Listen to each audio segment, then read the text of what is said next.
Hogwarts, The Return of Turmoil. This video is purely for entertainment and does not infringe on copyrights or laws. The rights to the novel and image belong to the original author. We do not claim ownership. Don't like waiting and want to listen to this fanfic in full now? Subscribe to our Patreon, where you'll find the best fanfics. Chapter 1. Maureen. The president of the Werewolf Association, Walter Gary, recently issued a statement. He believes that werewolves and wizards have equal social status and should not be discriminated against in employment.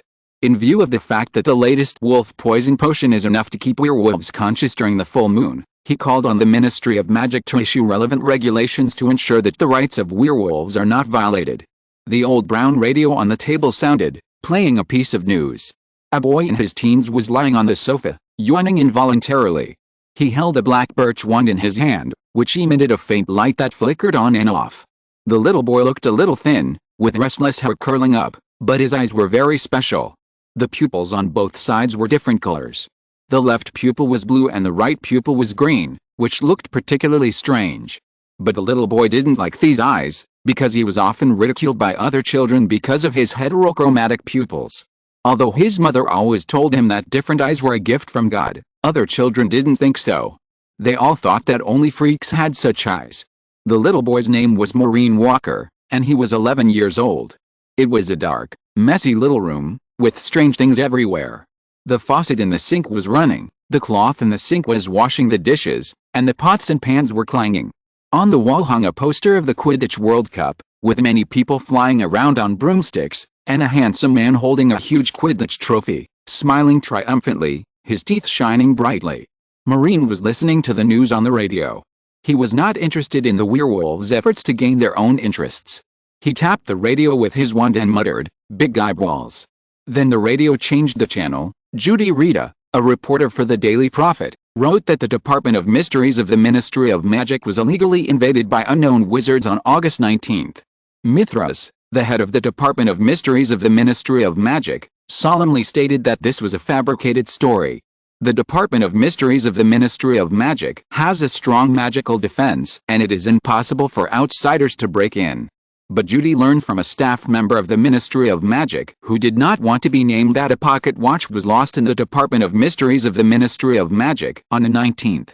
That pocket watch was a time converter, a very dangerous magical item. Mithras refuted this statement because all the time converters of the Ministry of Magic were destroyed more than 20 years ago and no longer exist. According to relevant information, the destruction of the time converter is related to the famous Harry Potter. Maureen was immediately alert when he heard the word Harry Potter and sat up straight on the sofa. There were two books on the coffee table in front of the sofa. On the cover of one of the books was a thin man with a lightning scar on his forehead, wearing round glasses and green eyes, like a pickled toad. The title of the book was Harry Potter, a Man with a Charming Scar, and the book below was called The Story of Harry Potter and Voldemort. It had been 21 years since Harry defeated Voldemort. The wizarding world had published many books about Harry Potter. Now the story of Harry Potter and Voldemort was known to every child in a wizarding family. Maureen was one of them. He liked these two books very much and read almost all of them. He knew every story of Harry Potter very well.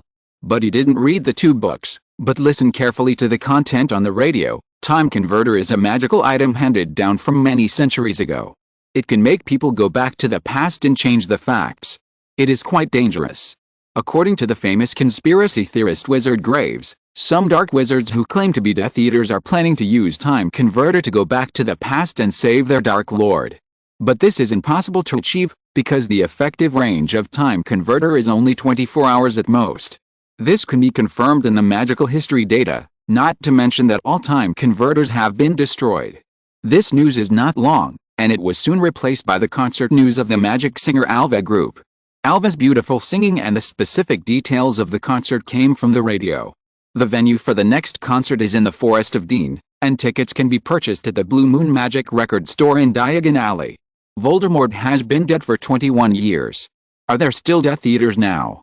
Maureen wondered. He stood up, walked to the window, and looked at a few boys playing basketball on the street outside the window. He snorted, and then seemed to think of something, and the corners of his mouth curled slightly. "What's so fun about basketball? It's better to play Quidditch," Maureen muttered. For Maureen, Quidditch is the most fun sport in the world, nothing else. He has a Comet 980, a very old flying broom, an antique from his grandfather's youth, which has been eliminated. The maximum flying height is only 2 meters. If it flies too high, it will tremble, as if it has acrophobia. Since Maureen crashed into a wall while riding the Comet at home last time, it has been completely retired.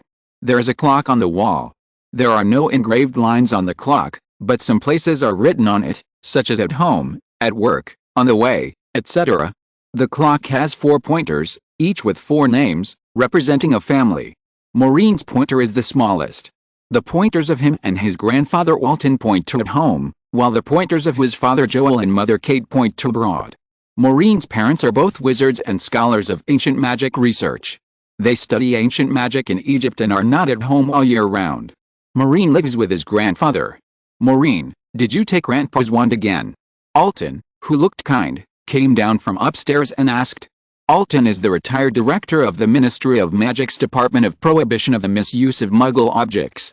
He specializes in restoring Muggle objects that have been cursed to normal, and assists in using the Oblivion Charm to restore the memories of Muggles to normal. He is an expert in breaking curses. Even though he is retired now, some wizards still come to Alton when they encounter a spell that they cannot break. Maureen returned the wand to Grandpa and said, "Grandpa, I'm bored at home. Can I go out to play?" Alton waved his wand casually, and the dark room suddenly became bright. He glanced at the children outside the window and said helplessly, "No. You were playing with others yesterday," and turned the eyes of little Tony over. "I haven't settled the score with you yet. Fortunately, I discovered it in time and covered it up. The Ministry of Magic will not punish children born in magical families for using magic on Muggles before they go to school, but they will send people to deal with these matters and find the guardians. Fortunately, Grandpa Maureen is a retired official of the Ministry of Magic, and he can handle it himself. I didn't mean to do that." Who told him to laugh at my abnormal eyes? Maureen didn't feel guilty at all. He was just angry at the time. Tony's eyes turned to the back of his head, leaving only the whites of his eyes, which scared a group of children. Maureen was not very proficient in controlling magic. Alton shook his head. "This is the 3rd time you have cast magic on Muggles this month. You are still young now, so it's okay to cast magic accidentally. When you enter Hogwarts this year, you can't cast magic casually outside of school. The latest novels are first published on the 6th-9th book bar. When it comes to Hogwarts, Maureen seems a little impatient. Many children born in magical families yearn for Hogwarts, which is the cradle of wizards. Maureen is no exception. He received the admission notice of Hogwarts 2 weeks ago. Let's go to London and buy your school supplies," Alton said. "Grandpa, apparition?" Maureen asked excitedly. He likes the magic of teleportation, but unfortunately this magic has strict regulations. Minors cannot use it at will and must pass the exam. "No, flue powder."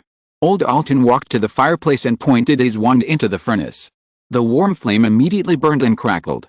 Alton didn't like apparition. He said that he was old and apparition was not safe. He also said that every time he used apparition, he lost a hair, which made him bald now.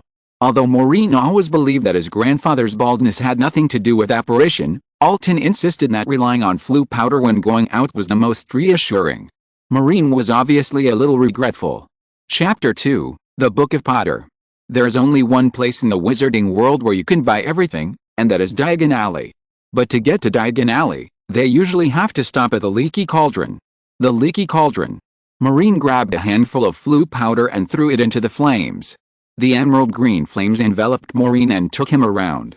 When he came to his senses, he had arrived in a noisy bar. Maureen didn't like using flue powder to travel. Every time he came out of the fireplace after a flue powder trip, he would be covered in dust and choked. He spat out a mouthful of coal slag, flicked off the coal ash on his body, and stumbled to the counter with his grandfather. The bar was full of wizards of all kinds. Some sneaky old witches gathered together to talk secretly, their eyes looking particularly vigilant. There were also 3 masked wizards in the corner, pointing and commenting on a blueprint on the table. The wizards in the Leaky Cauldron came from all over the world, and there was a mix of all kinds of people. Maureen didn't care. He walked around a wizard wearing a dragon leather jacket and followed his grandfather's pace. "Hey, Alton, are you free to come here today?"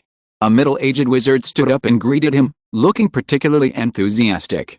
Maureen knew this middle-aged wizard. His name was Edmund, and he was an employee of the Department for the Prohibition of the Misuse of Muggle Artifacts. He used to be Alton's subordinate, and he often asked Alton for help with tricky spells that he couldn't solve. Alton pointed at Maureen and said, "Yes. Bring Maureen here to buy school supplies. Maureen is going to school too, it's fast." Edmund nodded at Maureen with a smile. Maureen also greeted him, and then Edmund said, "By the way, Alton, I recently confiscated a batch of Muggle mobile phones. Someone cast a prank spell on them. Once they play a certain game, the Muggles will be trapped in the game. They can only get out after passing the level. A group of Muggles are scared. Unfortunately, we haven't figured out how to break the spell yet. Can you help me?" Alton nodded. He was an expert in breaking spells. He said, "Maureen, wait a moment. I'll help Edmund look at this spell." Maureen wandered around the leaky cauldron in boredom. He saw a copy of the Daily Prophet on the table next to him, so he took it and read it. The headline of the Daily Prophet was the news on August 19th about someone breaking into the Department of Mysteries of the Ministry of Magic. It was a press conference held by Mithras, the head of the Department of Mysteries, to clarify the fact that the time converter did not exist. Maureen turned to the other side of the Daily Prophet and saw the advertisement section of the Greedy Witch in Diagon Alley. The Greedy Witch is a well-known wizard restaurant known for its unique taste. The slogan above is, "There are only dishes you can't imagine, but there is no taste I can't make." The picture is a grilled Java fish. The Prophet Daily is a color version. The picture of the grilled Java fish is very clear, still red, and slightly smoking. It should be taken when it was just out of the oven. There is also a line of small words below the picture. Click on the picture to smell the smell, slide the picture to enjoy more food. Strange, can magic be performed like this?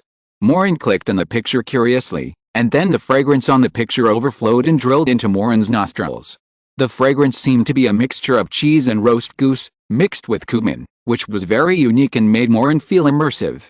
He slid the picture, and the picture turned into a plate of golden and shiny stir-fried dragon liver.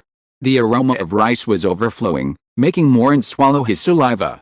It is now the 21st century. Muggle technology is becoming more and more advanced, and wizard magic is also advancing with the times. Many magic researchers have also developed more practical magic. The smell of food pictures is undoubtedly the most successful magic in recent years. Maureen flipped through the menu, smelled all the dishes, and suddenly felt a little hungry. He saw his grandfather still holding the magic wand to help Edmund with an Apple phone that was cast with a prank spell. He muttered to himself, ran to his grandfather with a Daily Prophet and said, "Grandpa, I'm hungry. Can I go eat stir-fried dragon liver? And buy a box of licorice ice cream by the way." He showed Alton the advertisement of Greedy Witch. Alton frowned and said, "Eliminate the magic and seal it." The magic wand emitted a string of purple sparks and drilled into the touchscreen phone, but the touchscreen phone did not move. The screen was a Super Mario game, and Mario in it was laughing at Alton's magic and sent a line of words, "You can't do anything to me." Alton was so angry that he cursed an ugly swear word. Alton was obviously angry and would not give up until the curse was lifted. He took out 10 silver sickles and gave them to Maureen, saying, "Then don't run around after you finish eating. I'll find you there later." Maureen took the money and happily ran to the back of the leaky cauldron. He came to the trash can in the backyard, stepped on the trash can, counted 3 bricks upwards, counted 2 bricks horizontally, then reached out and pressed the bricks. The bricks shook and began to move to both sides as if rolling, forming an archway. Maureen jumped off the trash can, passed through the archway, and came to the bustling Diagon Alley. Diagon Alley sells all kinds of wizard supplies, and various sales sounds come one after another. Next to it is an ice cream shop, which is now surrounded by many children. Licorice-flavored ice cream is the most popular, and there are 6 flavors of ice cream. Each bite is a different flavor, a total of 6 flavors, but the price is a bit expensive. Although it is not the first time Maureen has come to Diagon Alley, he always feels fresh every time he comes here. The latest novel is published on 69 Book Bar. Alton often said that Wheeleyes Wizard Wheezes should be investigated more, as it is the place where Muggle items are most likely to be abused. However, Arthur Weasley, the father of the 2 founders of Wheeleyes Wizard Wheezes, is also an official of the Ministry of Magic's Department for the Prohibition of the Abuse of Muggle Objects. He has worked with Alton for many years and they are old partners, so Alton only talks about it, but actually turns a blind eye. The promotional poster almost covers half of the store. It shows their new magic product, the Book of Potter, followed by a line of introduction. This book focuses on the scene of how Harry Potter defeated Voldemort. The author George Weasley spent 10 years researching patented magic. He used Potter's memory as the prototype, and used magic to depict the memory on the book, restoring the scene at that time in the form of a dream. If you buy the book, you can follow Potter to fight Voldemort. The shocking price of the new book, only 99 galleons. Next to it is a large poster of Harry Potter and George Weasley. Potter does not seem to be very happy, and his smile is very reluctant, as if he was forced by George to agree to promote the new book. George is generous and decent, with flaming red hair, handsome and unrestrained. Even though Voldemort has been dead for 21 years, the name Harry Potter is still a household name. He is the savior in the minds of many wizards. Killing Voldemort and saving the wizarding world is a feat. After Voldemort's death, wizards can finally call him by his name openly, but the older generation of wizards still habitually call Voldemort your secret man. For the older generation of wizards, Voldemort's reputation is too horrifying. Maureen squeezed into the store. He couldn't wait to see the Book of Potter. Unfortunately, he couldn't afford the book. 17 silver sickles equaled 1 galleon, and he only had 10 silver sickles, while the Book of Potter cost 99 galleons, which was too expensive. Chapter 3 Wheeleyes Hocus Pocus. Wheeleyes Wizard Wheezes is always the most lively place, and its business is no less popular than that of the Greedy Witch restaurant. Most of the people here are students who are already studying at Hogwarts. Many students gathered at the glass counter to buy quick-acting skipping candies, which can be used to pretend to be sick in class. Vomiting candies and nosebleed nougat are undoubtedly the best choices. But since the business of Wheeleyes Wizard Wheezes has grown, the teachers of Hogwarts have heard about this kind of candy. They are not vegetarians either. They soon invented a way to remove the spells of these candies. As long as a student has a nosebleed and vomits in class, they will personally use a specific spell to experiment and know the truth from the false. However, the higher the way, the higher the devil. Weasley's tricks are updated very quickly. As long as the method to break the spell of a candy is discovered, Weasley will immediately launch a new generation of safer and more worry-free versions. Now it has been updated to version 3.8 of vomiting candies and version 2.50 of nosebleed nougat. In short, at Wheeleyes Wizard Wheezes, there are always the latest things, so their products are deeply trusted and loved by students. Maureen hadn't started school yet, and had no intention of skipping classes yet. He wasn't interested in these candies, and preferred those prank toys, such as the pig nose mirror. Just look in the mirror and a pig nose will grow. There was also a Pinocchio mirror, a dark circle mirror. In the girls' area, there was also a makeup mirror that could cover up acne. The magic of the mirror was effective for 24 hours, and was very popular with girls. Maureen had played with all these things, and got them from his grandfather, because his grandfather's previous job was to prohibit the abuse of Muggle items. These common things could easily flow into the Muggle world and affect Muggles. Alton often brought back a lot of Weasley products that were taken back from Muggles. Once a Muggle used Weasley's facial cleanser, and his eyebrows grew crazy and grew 10 meters. No matter how he cut them, it was useless. Later, he heard from his grandfather that although the Muggle's memory was adjusted, he would never dare to use facial cleanser again in his life. Alton often said that Weasley's Hocus Pocus added to the workload of the Ministry of Magic, but Maureen thought that this kind of thing was actually quite fun. After all, most of Weasley's products were pranks, not life-threatening, and the magic would generally lose its effect very quickly. This book really lets you watch Harry Potter defeat Voldemort in person. I want it, too, but unfortunately I can't afford it. I'm going to go back and ask my dad to buy me one. Many people were talking about a pile of the Book of Potter that was almost reaching the ceiling. The new book had a brown cover, and on the cover was Harry's image. Voldemort was being pressed to the ground and rubbed, looking sad and angry, unwilling and angry, while Harry held his head high and looked heroic. The contrast was striking. The cover designer was obviously George, who deliberately drew Voldemort. The more miserable he was, the more Harry's bravery would be highlighted. A boy with sleek hair was holding a copy of the Book of Potter with a smug look on his face, and laughed with satisfaction. His father had money and bought it without hesitation. Although 99 galleons is really expensive, the sales volume is surprisingly good. For many people, it is not a waste to spend 99 galleons to see how Harry Potter fights Voldemort. Maureen was also envious. He squeezed to the front and looked at the Book of Potter. Unfortunately, The Book of Potter was protected by magic. People who did not buy it could not read it at will. Maureen could not enter the illusion shown in the book to see how Potter fought Voldemort. But at this moment, there was a commotion in the crowd. "Get out of my way." A bald man with a fierce face suddenly rushed in from outside the store. He held a magic wand in his hand and desperately squeezed through the crowd and came to the front. He looked a little flustered and kept looking back while running. Many people were annoyed by the bald man's squeezing, and some even started to curse. But the bald man yelled thunder explosion and shot a red light from his wand at the crystal rotating chandelier on the ceiling. With a bang, the crystal chandelier exploded, and the fragments scattered everywhere and fell down. Ah! Many people screamed. Most of the people in the store were students. They were not allowed to use magic outside of school. They never thought that someone would sabotage the store. They were frightened and didn't know what to do when they suddenly encountered such a situation. They started to run out desperately, but there were too many people and they were squeezed together. Armor to protect yourself. I don't know which adult wizard was quick to draw out his wand, and a white light shot out from the wand, turning into a barrier in front of the crystal chandelier, delaying the falling of the crystal chandelier fragments.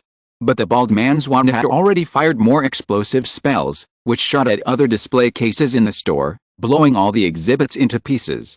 The high pile of the Book of Potter also fell down, crushing the people standing closest to it.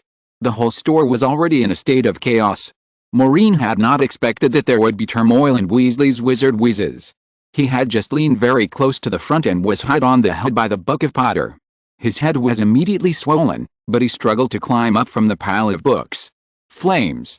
The bald man shouted again, and a spark sprayed from his wand, landing on the Book of Potter.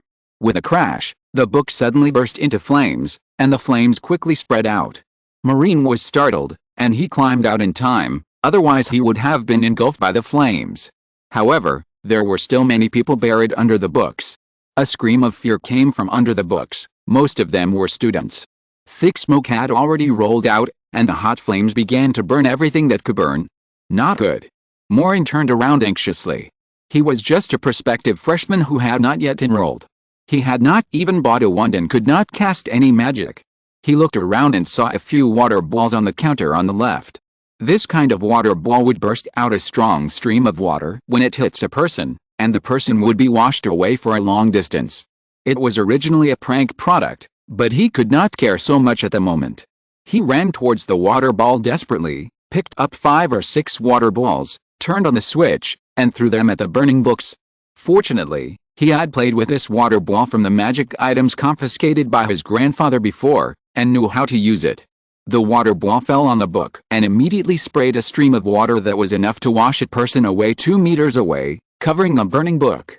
Maureen saw a little girl under the book, who was about the same age as him, and rushed over to pull her up. "Are you okay?" Maureen glanced at the girl, who had red hair and a pair of green eyes, like a pool of emeralds. "I'm fine, thank you."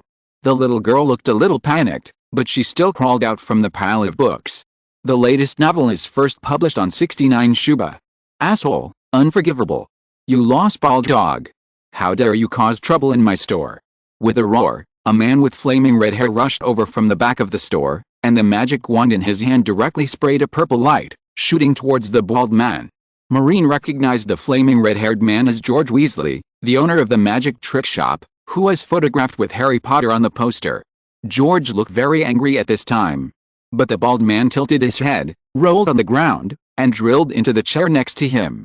At the same time, the magic wand kept spraying explosive spells, blowing the whole store beyond recognition, with fragments flying everywhere. "Catch him. We've blocked this street, he can't apparate." At this time, 4 or 5 wizards dressed in horror costumes rushed in from outside the store, each holding a wand in their hands, resisting the debris produced by the explosion and assisting the miners in the store to evacuate. But most people were still buried in the ruins, and the bald man had disappeared in the ruins and the crowd, and could not be found. "Let's get out of here," Maureen shouted to the little girl. He put out the fire with a water ball. The ground was already full of water stains. He picked up a wand that someone had dropped. When he and the little girl were about to run out of the store, the bald man suddenly came out from nowhere, grabbed Maureen, and picked him up, with a wand pointing at his neck. At this time, the Aurors had rushed in and evacuated the rest of the people. Then several people held wands and surrounded the bald man. Don't come over, or I'll kill this kid," the bald man said viciously. Chapter 4, All Petrified. The 5 Aurors saw the bald man holding hostages, looked at each other, and did not dare to act rashly. George Weasley came over from a distance, with sparks coming out of his wand, and shouted angrily, "Where did you come from, idiot? Are you looking for death? George, don't provoke him. He is the wanted criminal Pryde who sneaked into the Ministry of Magic, and we are hunting him down," a young Auror said seriously. George Weasley looked like an angry lion, and said angrily, "I don't care who he is, if he dares to mess up my shop like this, I must put his head in the toilet." At this time, the entire Weasley's wagon shop had become a pile of ruins. In some places, the fire was still burning, the smoke was billowing, the ground was full of glass shards and debris of various magic toys, and some color-changing ink was flowing on the ground, constantly changing color. The atmosphere seemed very tense. The Aurors and Pryde confronted each other, and Maureen was caught in the middle. Maureen did not expect that she would come here and actually encounter a wanted wizard criminal, and even be held hostage. He was nervous for a moment, but soon calmed down, thinking of countermeasures in his mind. The bald man was a wizard with superb magic skills. Maureen could not break free. He still had an unused magic water ball in his hand, and he pressed the switch. He glanced down secretly and found an invisible smoke bomb and a rope at his feet. He was already thinking about how to escape. The bald man, Pryde, had yellow teeth and his wand was firmly against Maureen. He sneered, "Stop talking nonsense, remove the street prohibition of apparition magic, or I will kill this kid. Pryde, you let the boy go. The boy is innocent. What's the point of an adult kidnapping a child?" A black-skinned Auror shouted. "Then what's the point of 5 or 6 of you chasing me? Hurry up and remove the magic, or I will kill him." The wand in Pryde's hand emitted red sparks. "Wait a minute, let's remove it." An Auror slowly put down his hand holding the wand and signaled to another Auror. A blonde Auror nodded, walked out of the store, and sent a golden magic to the sky. But at this moment, Maureen's foot had quietly moved to the side of the invisible smoke bomb, stepped hard, and the invisible smoke bomb immediately sprayed black smoke, covering both of them. Pryde shouted angrily, "Stinky boy, what are you doing? You stink too much, I'll help you take a shower." But Maureen had already crushed the magic water ball, and the magic water ball immediately sprayed a strong water column, rushing towards Pryde. Before Pryde could react, he only felt something hit his chest and was directly washed away by the water column. Maureen took the opportunity to pounce down, grabbed the rope, and swung it in the direction of Pryde's flight. The rope in his hand had become longer when he swung it out. He felt that he had thrown the rope on Pryde, and the rope was beginning to wrap around Pryde. "Tear apart!" Pryde roared, cut the rope, and then a purple light suddenly shot out from the invisible smoke bomb. "Boy, I'm going to kill you." The Aurors outside were shocked to see Pryde actually trying to kill a little boy, but at this time the smoke bomb was filled with smoke, no one could see the situation inside clearly, and they did not dare to wave their wands and cast spells rashly, for fear of accidentally hurting Maureen in the smoke bomb. With a swish sound, a red light shot out from the smoke and hit the glass, and the fragments flew. Maureen quickly got to the side, rolled on the ground, and avoided the fragments. He also picked up a wand that belonged to someone unknown. A spell he had read in a book flashed through his mind. He shouted at where Pryde was, "Petrify all." Maureen had been fascinated by magic since he was a child. Because his grandfather needed to help people break a spell, he often watched from the side. Sometimes he secretly took his grandfather's wand to practice spells. Many times, the spells did not work, but today, in a desperate situation, the wand in his hand actually emitted a faint white light. The white light flashed and disappeared in the smoke bomb. Then Pryde in the smoke suddenly shouted angrily, and was hit by Maureen's petrification spell. "Disappear." At this time, George also waved his wand, and a blue light flew out from his wand and hit the smoke, which gradually dissipated. Pryde was about to get up from the ground with his nose covered, and he was hit by the petrification spell. Maureen's magic was not enough to make him unable to move, but it made him bleed from his nose. "Asshole!"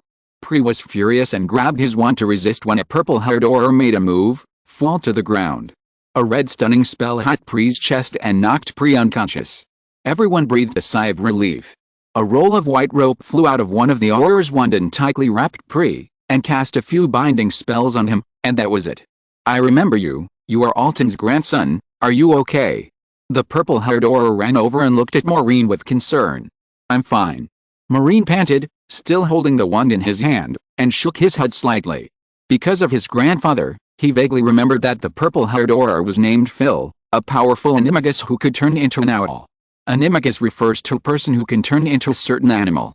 This kind of magic also fascinated Maureen, so Maureen was deeply impressed by Phil. "I'm glad you're okay, otherwise I won't be able to explain to Alton." Phil smiled happily. His thin face was angular, and he was tall and strong. Maureen always thought that Phil should become a bear, not a nimble night owl. The latest novel is first published on the 69th book bar. "What happened?" Alton's hurried voice came from outside. Such a big commotion happened here, alarming the whole street. He just came from the leaky cauldron. Phil rushed over and explained what happened just now. Alton's face changed drastically. He grabbed Maureen and checked carefully. He asked anxiously, "Maureen, are you okay? Where are you injured?" "I'm fine, Grandpa." Maureen shrugged his shoulders and glanced at Pretty, who was lying on the ground. "He's the one who's in trouble. Alton, don't worry. It was all thanks to little Maureen just now."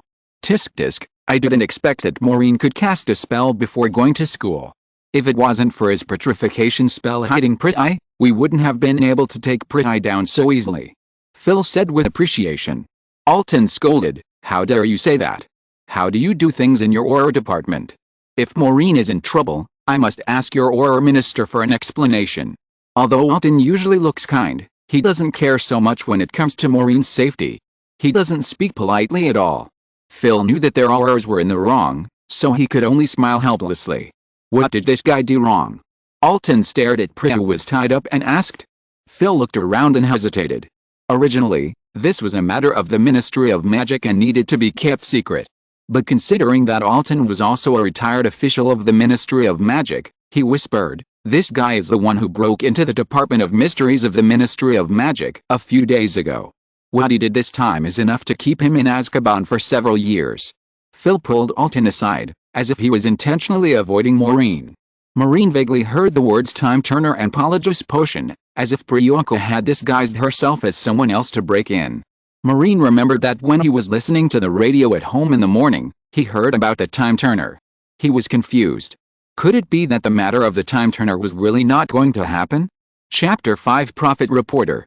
Maureen didn't know whether the time converter was real or not. Alton seriously assisted the Aurors in dealing with the situation on the spot.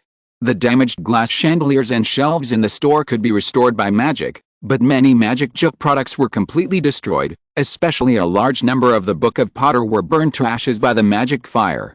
George Weasley was so angry. This was his store, and it was destroyed like this. "I hope the Dementors can give this guy a kiss to make him happy." George Weasley kicked Pretty angrily. This was the fourth time he'd kicked Pretty. Maureen saw with his own eyes that when George walked by Pretty just now, he kicked a bottle full of slug liquid on the ground at Pretty intentionally or unintentionally to relieve his anger. Now Pretty's forehead was covered with slug tentacles, and he looked very miserable. Speaking of which, George Weasley picked up a pig nose mirror in the corner and accidentally shone it on Pretty's face. Pretty had grown a pig nose. "Your Ministry of Magic was chasing wanted criminals and destroyed my shop. You are going to compensate me for my losses, right?" Phil said embarrassedly. "George, we are also doing office work.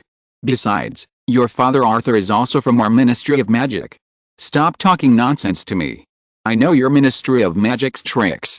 If you don't come up with a specific compensation plan, next time your Auror department wants to purchase anti-curse hats and cloaks, I will calculate the proceeds myself." George did not compromise at all. Just because his father was an official of the Ministry of Magic, he knew a lot about the Ministry of Magic. Phil spread his hands. "Then you have to talk to Bud from the item department. By the way, compensation is handled by goblins. They will help you estimate the amount of loss." Goblins again. I hate dealing with such guys the most. They are the kind of guys who only care about money. I have to consider getting a few Dementors to guard the door next time, and case a fugitive to see who dares to come. Just kidding, that will scare away the guests. Soon, the reporter from the Daily Prophet had already sniffed the wind and rushed over. Staring at the camera, they surrounded Maureen and interviewed her. The reporter was a blonde woman with heavy lipstick, gold-rimmed glasses, and a thick layer of foundation on her face, which looked scary. "You are the boy who helped the Auror catch the fugitive just now. I am Judy Skeeter from the Daily Prophet. What's your name?" Judy reporter smiled what she thought was a very charming smile. "My name is Maureen. Actually, just now." The Daily Prophet interviewed Maureen, which made Maureen a little uncomfortable. This was the first time she had encountered such a situation. But Judy did not wait for Maureen to finish, and immediately changed the question, asking mysteriously, "I heard that you were kidnapped by prey. Is this true? Why didn't the Aurors ask for a different hostage? What kind of question is this?" Maureen felt very strange. "Do you have any opinion on the inaction of the Auror department? They did not fulfill their responsibility to protect underage wizards just now, right?" Judy Skeeter changed the question again. Maureen found that he did not like this Judy very much. He said vaguely, "I don't know, but I think they want to save. But I heard someone next to me say that you cast a petrification spell and hit him. So you were the only one dealing with the criminals throughout the whole process, right?" Judy asked with saliva flying. "That's too much? In fact, my petrification spell only made him bleed a little from the nose." Maureen was sure that he did not like this reporter. He remembered what his grandfather Alton often said, that the Daily Prophet had always reported negative news about the Ministry of Magic. Every time there was a loophole in the Ministry of Magic, the Daily Prophet would definitely exaggerate and report it, wishing that the sky would fall and crush the Ministry of Magic. "You haven't gone to school yet this year, have you? You can deal with criminals by yourself. It seems that the people in the Auror department should be dismissed." Tisk tisk. "Is the wand in your hands newly bought?" Judy Skeeter looked at the brand new and shiny wand in Maureen's hand. "No, I picked it up. I haven't gone yet." Maureen just remembered that he had picked up a wand and didn't know whose it was. But at this time, Alton had strode over, pulled Maureen behind him, and shouted at Judy, "Ms. Skeeter, did I allow you to interview my grandson? Maureen, let's go." Alton angrily pulled Maureen away from the crowd, and said as he walked, "Don't answer a word of her questions. This woman is a lunatic, just like her unreliable mother Rita Skeeter. She is always causing trouble for the Ministry of Magic. By the way, you didn't say anything nonsense just now, did you?" "No, Grandpa, I just picked up a wand, and I don't know whose it is." Maureen handed the wand to Alton. Alton took a look and said, "We are going to the wand shop to buy you a wand. Take this one over. Ollivander must know who the owner of this wand is. His memory is terrible. I heard that he remembers the owner of every wand he sells." After squeezing through the busy streets and coming to the end of Diagon Alley, Maureen saw Ollivander's wand shop, the only place in London that sells wands. Maureen was a little excited. He couldn't wait to have a wand of his own. When he opened the door of the wand shop, a strange smell came to his nose, as if the wood was mixed with unicorn feces, and it was like the smell of dragon blood mixed with camphor trees. Maureen couldn't tell whether he liked this smell. His attention was attracted by the piles of paper boxes in front of him. Those densely packed paper boxes filled the entire shelf. There were no less than 1,000 of them. Each box had Ollivander's unique logo. Maureen knew that all of them were wands. "Good afternoon, Mr. Alton. Birchwood, Dragon Nerve, 12 inches long, right. The latest novels are first published on the 69th book bar." The white-haired Ollivander staggered out from the counter. He looked very old and thin, as if a gust of wind could blow him down. His eyes were covered with a layer of shadows, misty, and it was unclear whether there were eyes. The wrinkles on his face were like knife-cut ravines, precipitating the traces of time. "Good afternoon, Ollivander, you have a good memory. This is my grandson, Maureen. I brought him to buy a wand." Alton smiled. Ollivander's gray eyes looked at Maureen. Maureen was uncomfortable being looked at, as if he had no secrets under the gaze of the old man in front of him. But Ollivander chuckled softly. His voice seemed very ethereal, as if it came from thousands of miles away. "Yes, all the new students of Hogwarts have to come to me to buy wands, and you will always find your wand here. Which hand are you good at using?" "Right hand." Maureen waved his right hand. A tape measure suddenly jumped out on the counter and began to measure the size of Maureen's arm. Ollivander slowly stepped on the ladder. Seeing his slow movements and old body, Maureen was worried whether he would fall down. He hurriedly said, "Sir, how about I help you? You just need to tell me which row you are in." "Good boy, but it doesn't matter.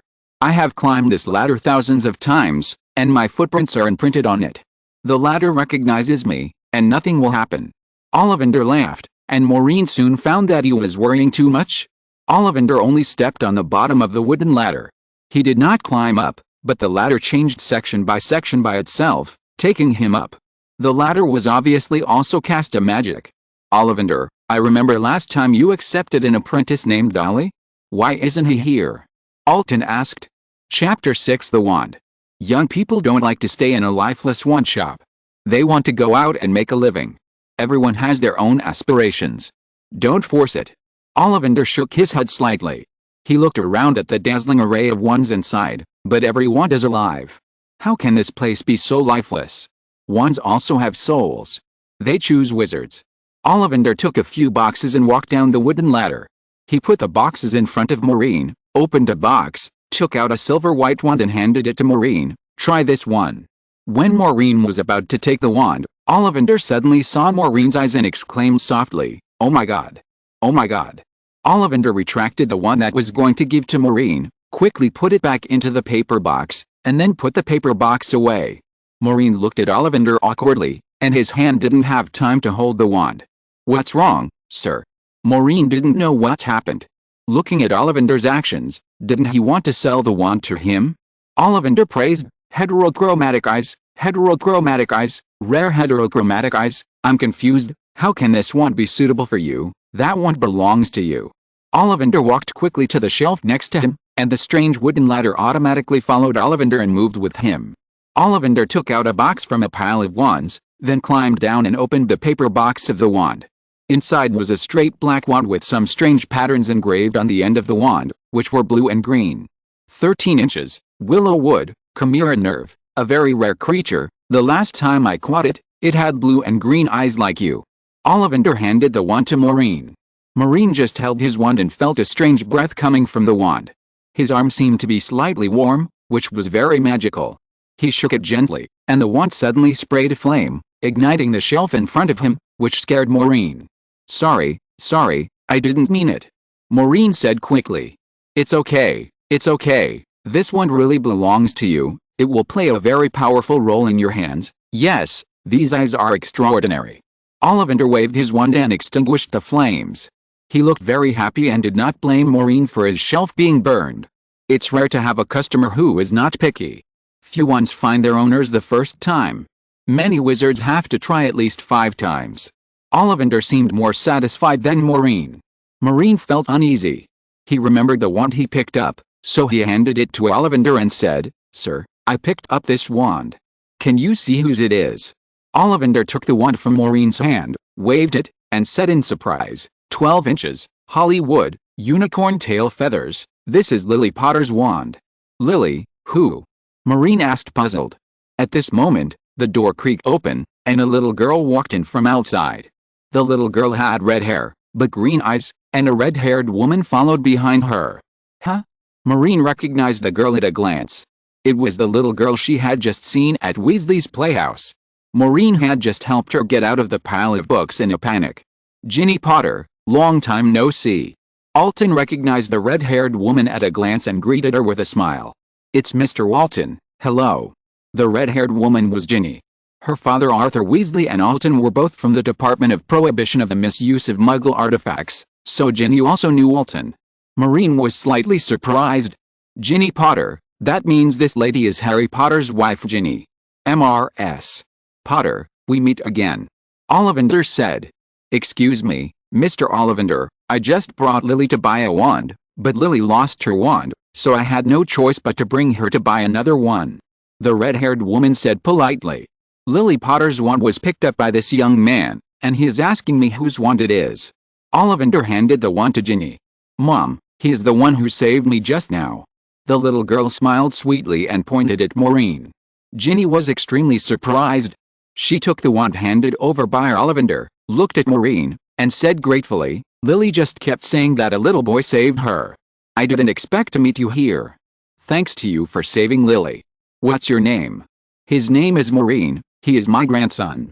Alton looked at Maureen with a smile. You saved little Lily there just now. Maureen nodded, and he looked at Lily twice more, and found that Lily was also secretly looking at him. His face turned slightly red, and he quickly looked away. I just asked Lily to wait in George's shop while I bought her some books. I didn't expect that to happen. Fortunately, there was Maureen, Mr. Alton. Ginny handed the wand in her hand to Lily. Lily took the wand, looked at Maureen again, and put the wand away. I was worried too. Maureen was just held hostage. Fortunately, he is usually quite smart. By the way, Mr. Potter didn't come. Alton asked. He is at work today and doesn't know about this. I brought Lily to buy things. Ginny said.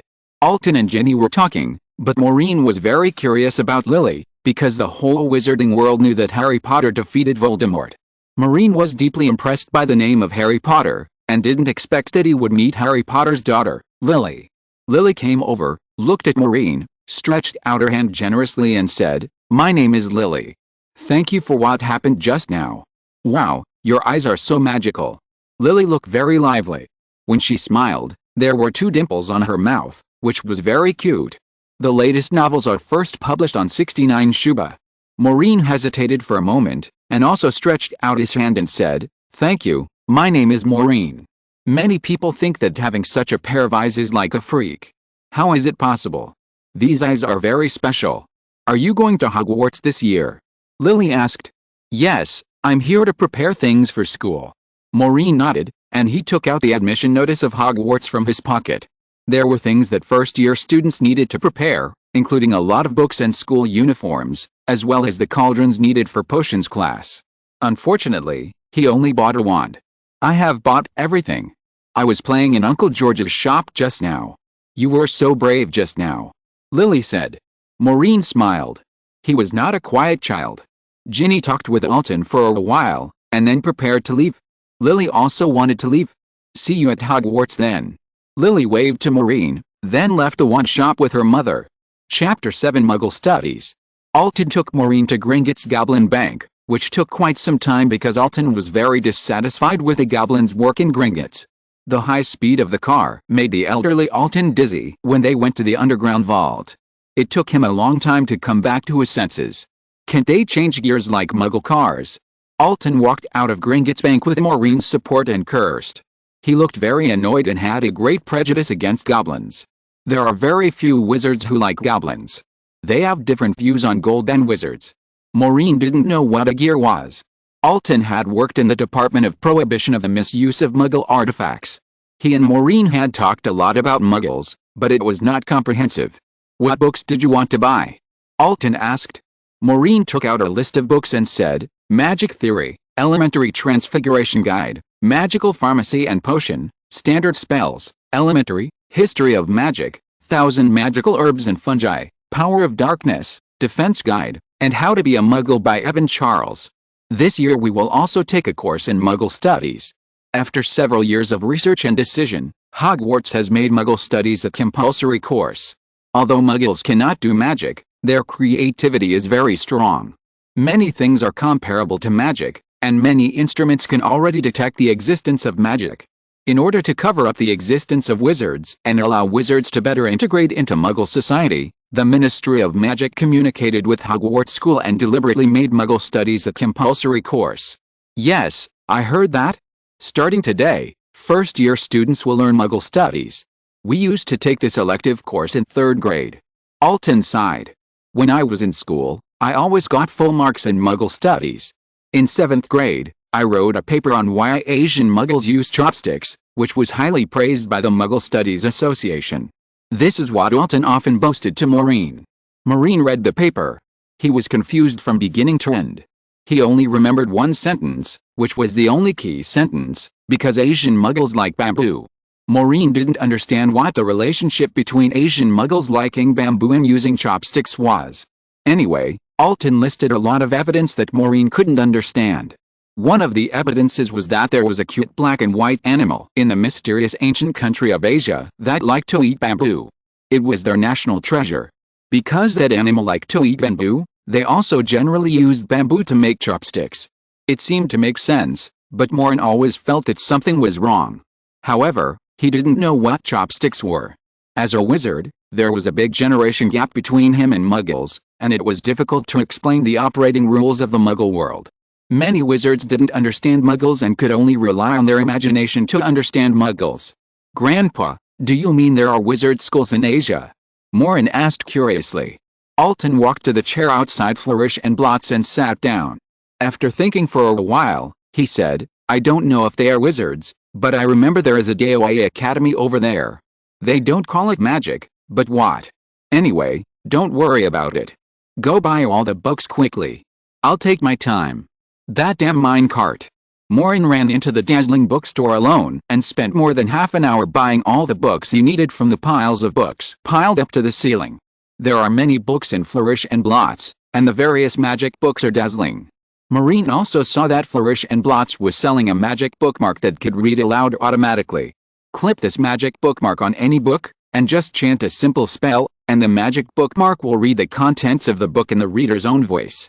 If you don't like your own voice, there are other famous wizards' voices to choose from. This magic bookmark is particularly popular among students. The magic bookmark only costs 11 bronze nuts, which is very cheap and has many styles. There are magic bookmarks in the shape of the golden snitch and flying brooms. Maureen chose a bookmark in the shape of the Hogwarts castle. The spell is reading aloud. Remember, don't use it during class. No professor likes someone reading aloud in his class. Believe me, it will be confiscated. The clerk of Flourish and Blots reminded him when collecting the money. The sound of reading is loud and clear. I remember it. Maureen paid the clerk and looked at the magic bookmark in his hand. This is a miniature version of Hogwarts Castle. From above, Hogwarts Castle looks like a three-dimensional, lifelike castle. The glass of each tower is made very realistic, and the lights flicker. Through the glass of the tower, you can see several ghosts floating around, and even owls flying out of the tower and flying around the tower. But in fact, this bookmark is just a piece of paper half the size of a palm. Maureen thinks that the wizard who invented this magic bookmark is really amazing. He can actually condense the castle of Hogwarts on this small piece of paper. Maureen bought a lot of books and put them into a briefcase with an infinite extension spell cast on it. This is the briefcase that Alton used to work. Alton carried it wherever he went. The style is very old and made of dragon skin. The outside of the bag has peeled a little. Maureen went to Madame Malkin's robe shop to buy wizard robes for school, and went to Giggs's pharmacy to buy materials for potions class. Alton bought him an owl as a school gift. This owl was very beautiful, with shiny brown feathers all over its body. Maureen decided to name it Delica. They used the flu powder to return home. Alton complained that he was too old to go out, so he went to rest. Maureen was flipping through the magic book. Now that he had his own wand, he planned to use the wand to recite some fun spells. Unfortunately, there are still many advanced knowledge to learn magic. It is not a simple matter of waving a wand and reciting a spell. There are many complicated points involved. It was quite unexpected that Maureen could recite the petrification spell today. With his own wand, Maureen naturally wanted to try to practice some spells. Petrify all. Maureen pointed his wand at a spider on the windowsill, and a white light sprayed out from the tip of the wand and landed on the spider. The spider stretched out one leg, then crawled away leisurely. Damn it! Maureen muttered, took out a glass jar to cover the spider, then took out his wand and pointed it through the glass jar. Concentrate, concentrate, shake the wand before hitting, and hide it with force. Maureen silently recited the method of using the petrification spell in his mind. Petrify everything. The spider was still safe and sound, but this time the glass jar turned into stone. At least it's effective. Maureen looked at the stone jar and comforted himself. The latest novels are first published on the 69th book bar. Time passed quickly, and September 1st arrived as scheduled. Maureen packed all her school luggage. She needed to go to King's Cross Station in London to go to Hogwarts. Alton was going to use the portkey to take Maureen to London. Can a portkey carry so much luggage? Maureen asked in confusion while dragging a pile of heavy luggage. Maureen originally thought that Grandpa would use the night bus or directly use Muggle transportation, but Alton said, "Don't worry, last time I used a portkey to bring a large truck back to the Ministry of Magic. Your luggage is not much?" Alton took out his wand and touched Maureen's luggage, and whispered a spell light as a feather, and Maureen's heavy luggage became as light as a feather. Hold it firmly, it's not a good thing for luggage to become lighter. It will be blown away by the wind. Alton said seriously, I have lost luggage like this before. The lightning spell will not last long, and the effect of the spell will soon fade. Maureen feels that he needs to learn the lightning spell, so that he can cast magic on his school bag in the future. It is still a good thing to think about it. If you're listening to this novel on a channel other than Fanfic World, it means they downloaded and uploaded it without effort. We cordially invite you to visit our channel, Mundo Fanfic Novelis. There you'll find the original version of this story, and you can explore many other novels of various genres.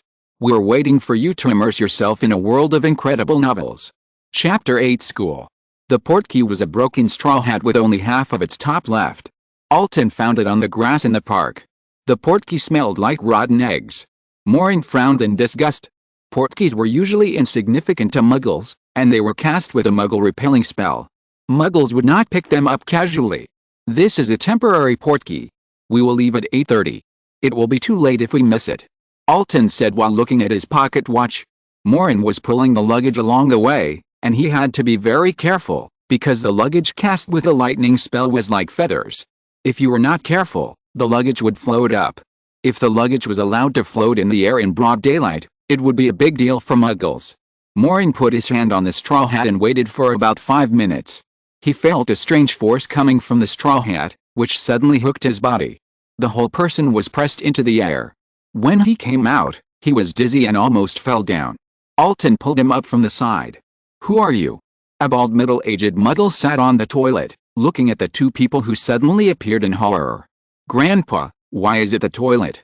Maureen looked at the Muggle in front of him in astonishment. Alton and this Muggle were squeezed in the toilet cubicle. Alton's big belly even hit the nose of the middle-aged Muggle, which scared the Muggle. Alton quickly pulled out his wand, pointed at the Muggle and whispered oblivion. The Muggle's eyes quickly became distracted, as if he had forgotten the two of them. This magic items department's Nachi is too careless. He set the exit of the door key in the toilet, and didn't even cast the Muggle-repelling spell on the door of this toilet cubicle. Alton said angrily, unlocked the toilet door, and walked out.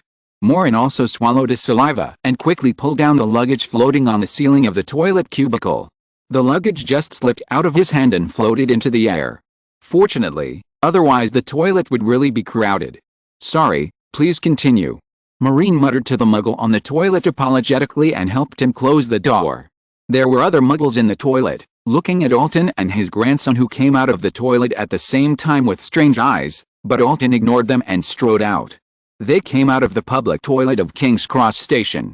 The station was crowded with people, most of whom were passengers dragging their luggage to catch the train. "Hurry up, it's almost 9 o'clock, the Hogwarts Express is about to leave," Alton urged. Maureen pulled the luggage to keep up with Alton's pace and came to between platforms 9 and 10. Maureen came to London Station for the first time and felt very novel. Before he had time to look around, Alton had disappeared into the wall. Maureen hurriedly followed him. The hard wall could not stop his steps. In a flash, he had arrived at an old platform. There was a sign on the platform that read 9 and 3/4. A scarlet train was standing on the track with steam.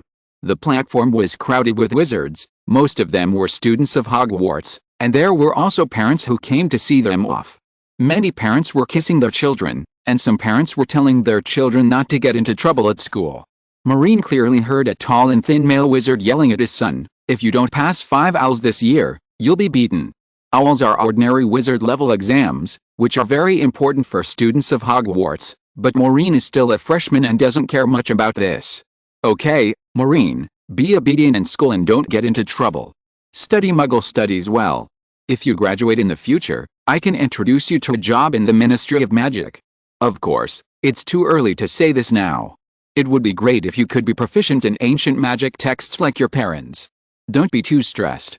We all have high hopes for you." Alton patted Maureen's shoulder lovingly. "Okay, Grandpa, don't worry, I won't get into trouble," Maureen said seriously. God knows whether he will get into trouble or not. Anyway, Alton, who often has a headache from Maureen, doesn't believe it. Alton sighed, in the blink of an eye, "My Maureen has grown up so much. Your parents will be proud of you. I hope you can enter Gryffindor. Your father and I are both from Gryffindor, but it doesn't matter if you enter Ravenclaw, because your mother and grandmother are both graduates of Ravenclaw." Maureen thought of his parents and felt bad.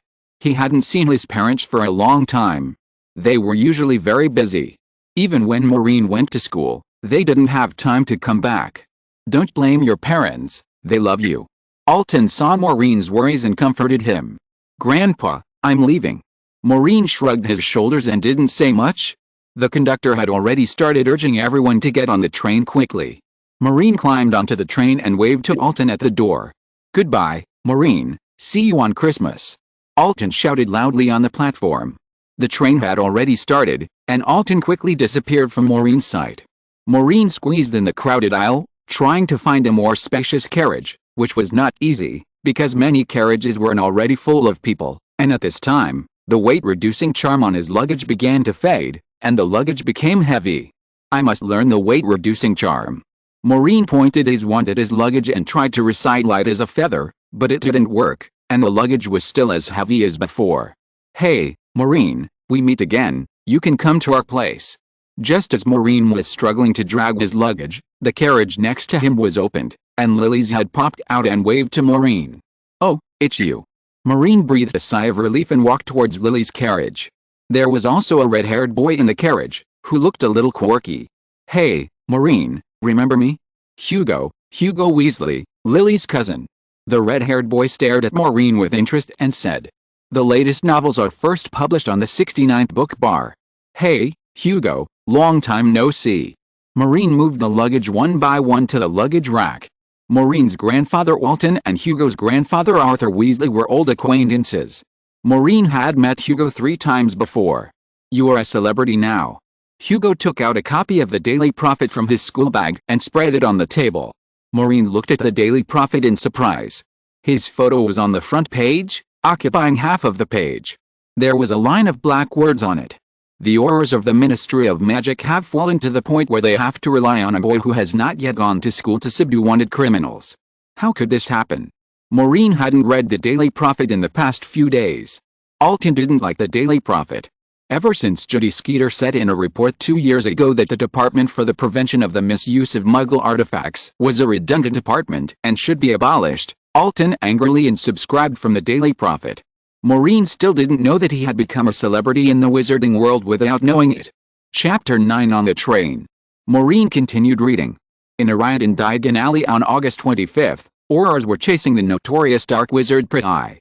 Pretty was chased to Weasley's Wizarding Joke Shop in Diagon Alley, destroyed the entire shop, and held a little boy hostage. The Ministry of Magic dispatched 10 Aurors but failed to subdue Pretty. No one expected that the kidnapped boy could use a picked-up wand to cast a petrification spell to subdue Pretty. The little boy was called Maureen Walker, and he would not go to Hogwarts until September this year. A boy who had not yet gone to school fought against the wanted criminal alone. The 10 elite Aurors of the Ministry of Magic were no match for a prospective freshman who had not yet gone to school.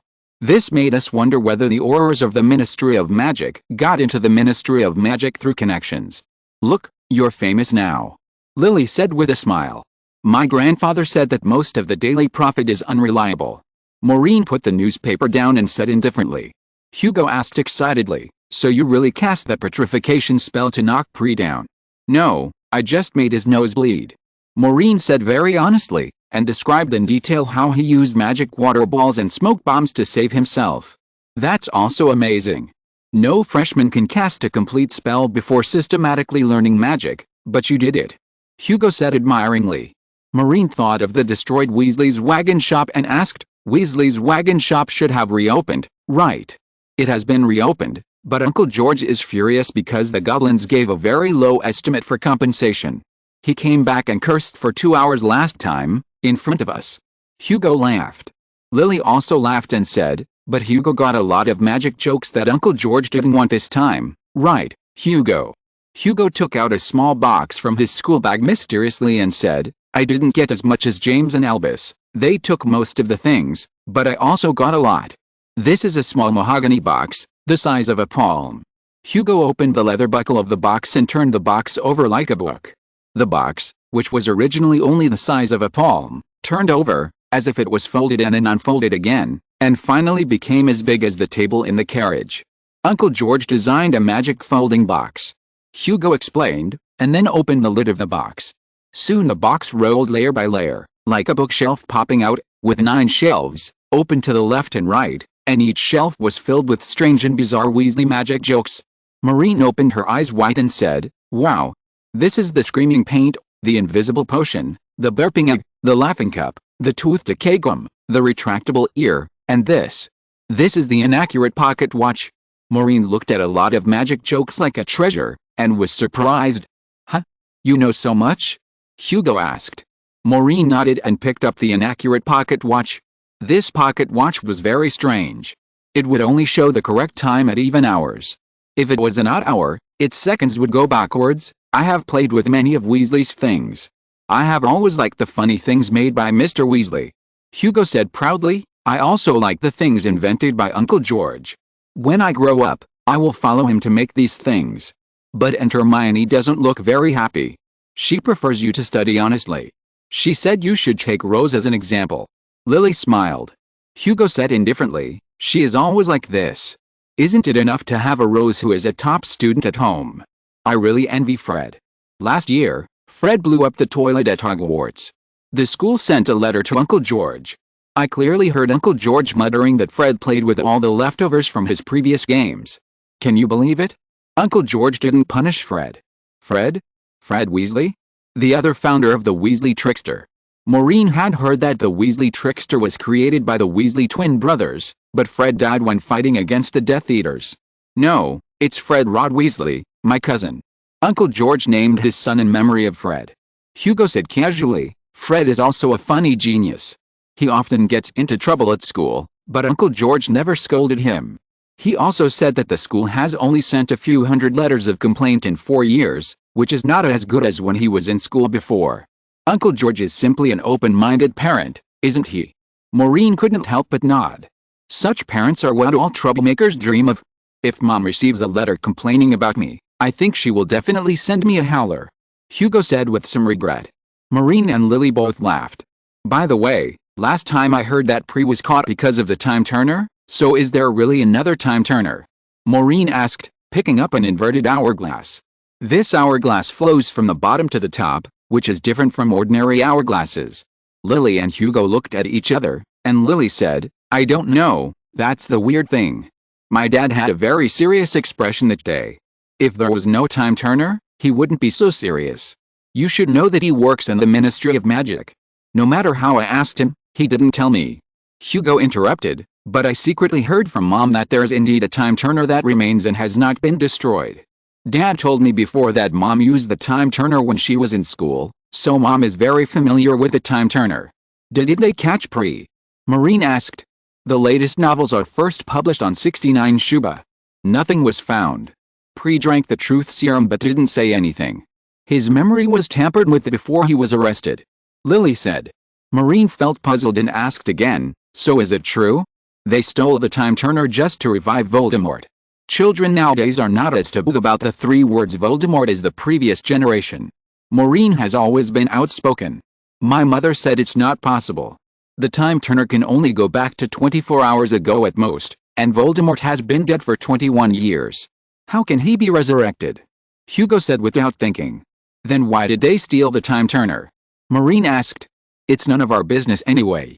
Do whatever you want. By the way, are you hungry? I'll go buy some BB's beans. Hugo's stomach growled. Lily looked at a bag of BB multi-flavor beans in the corner of the box and said, here it is. Don't touch it, it's BB multi-flavor beans disguised as popping candy, unless you want to jump all the way to the freshman sorting ceremony. Hugo warned. Lily quickly put down the popping candy, while Maureen stared at the Daily Prophet in deep thought, because Pri had kidnapped him last time, and he was a little curious about this matter. Chapter 10 Quidditch Team. The Hogwarts Express was speeding through a thick fog, passing through a vast plain.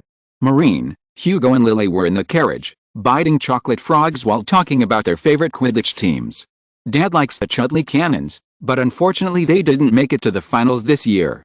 They were beaten badly by the Wimbledon Wasps, 290-50. Especially when the Wimbledon Wasps Seeker Sr. caught a golden snitch behind the neck of the Chudley Cannons Seeker Croft, Dad was furious. Hugo took out the Chudley Cannons emblem from his pocket.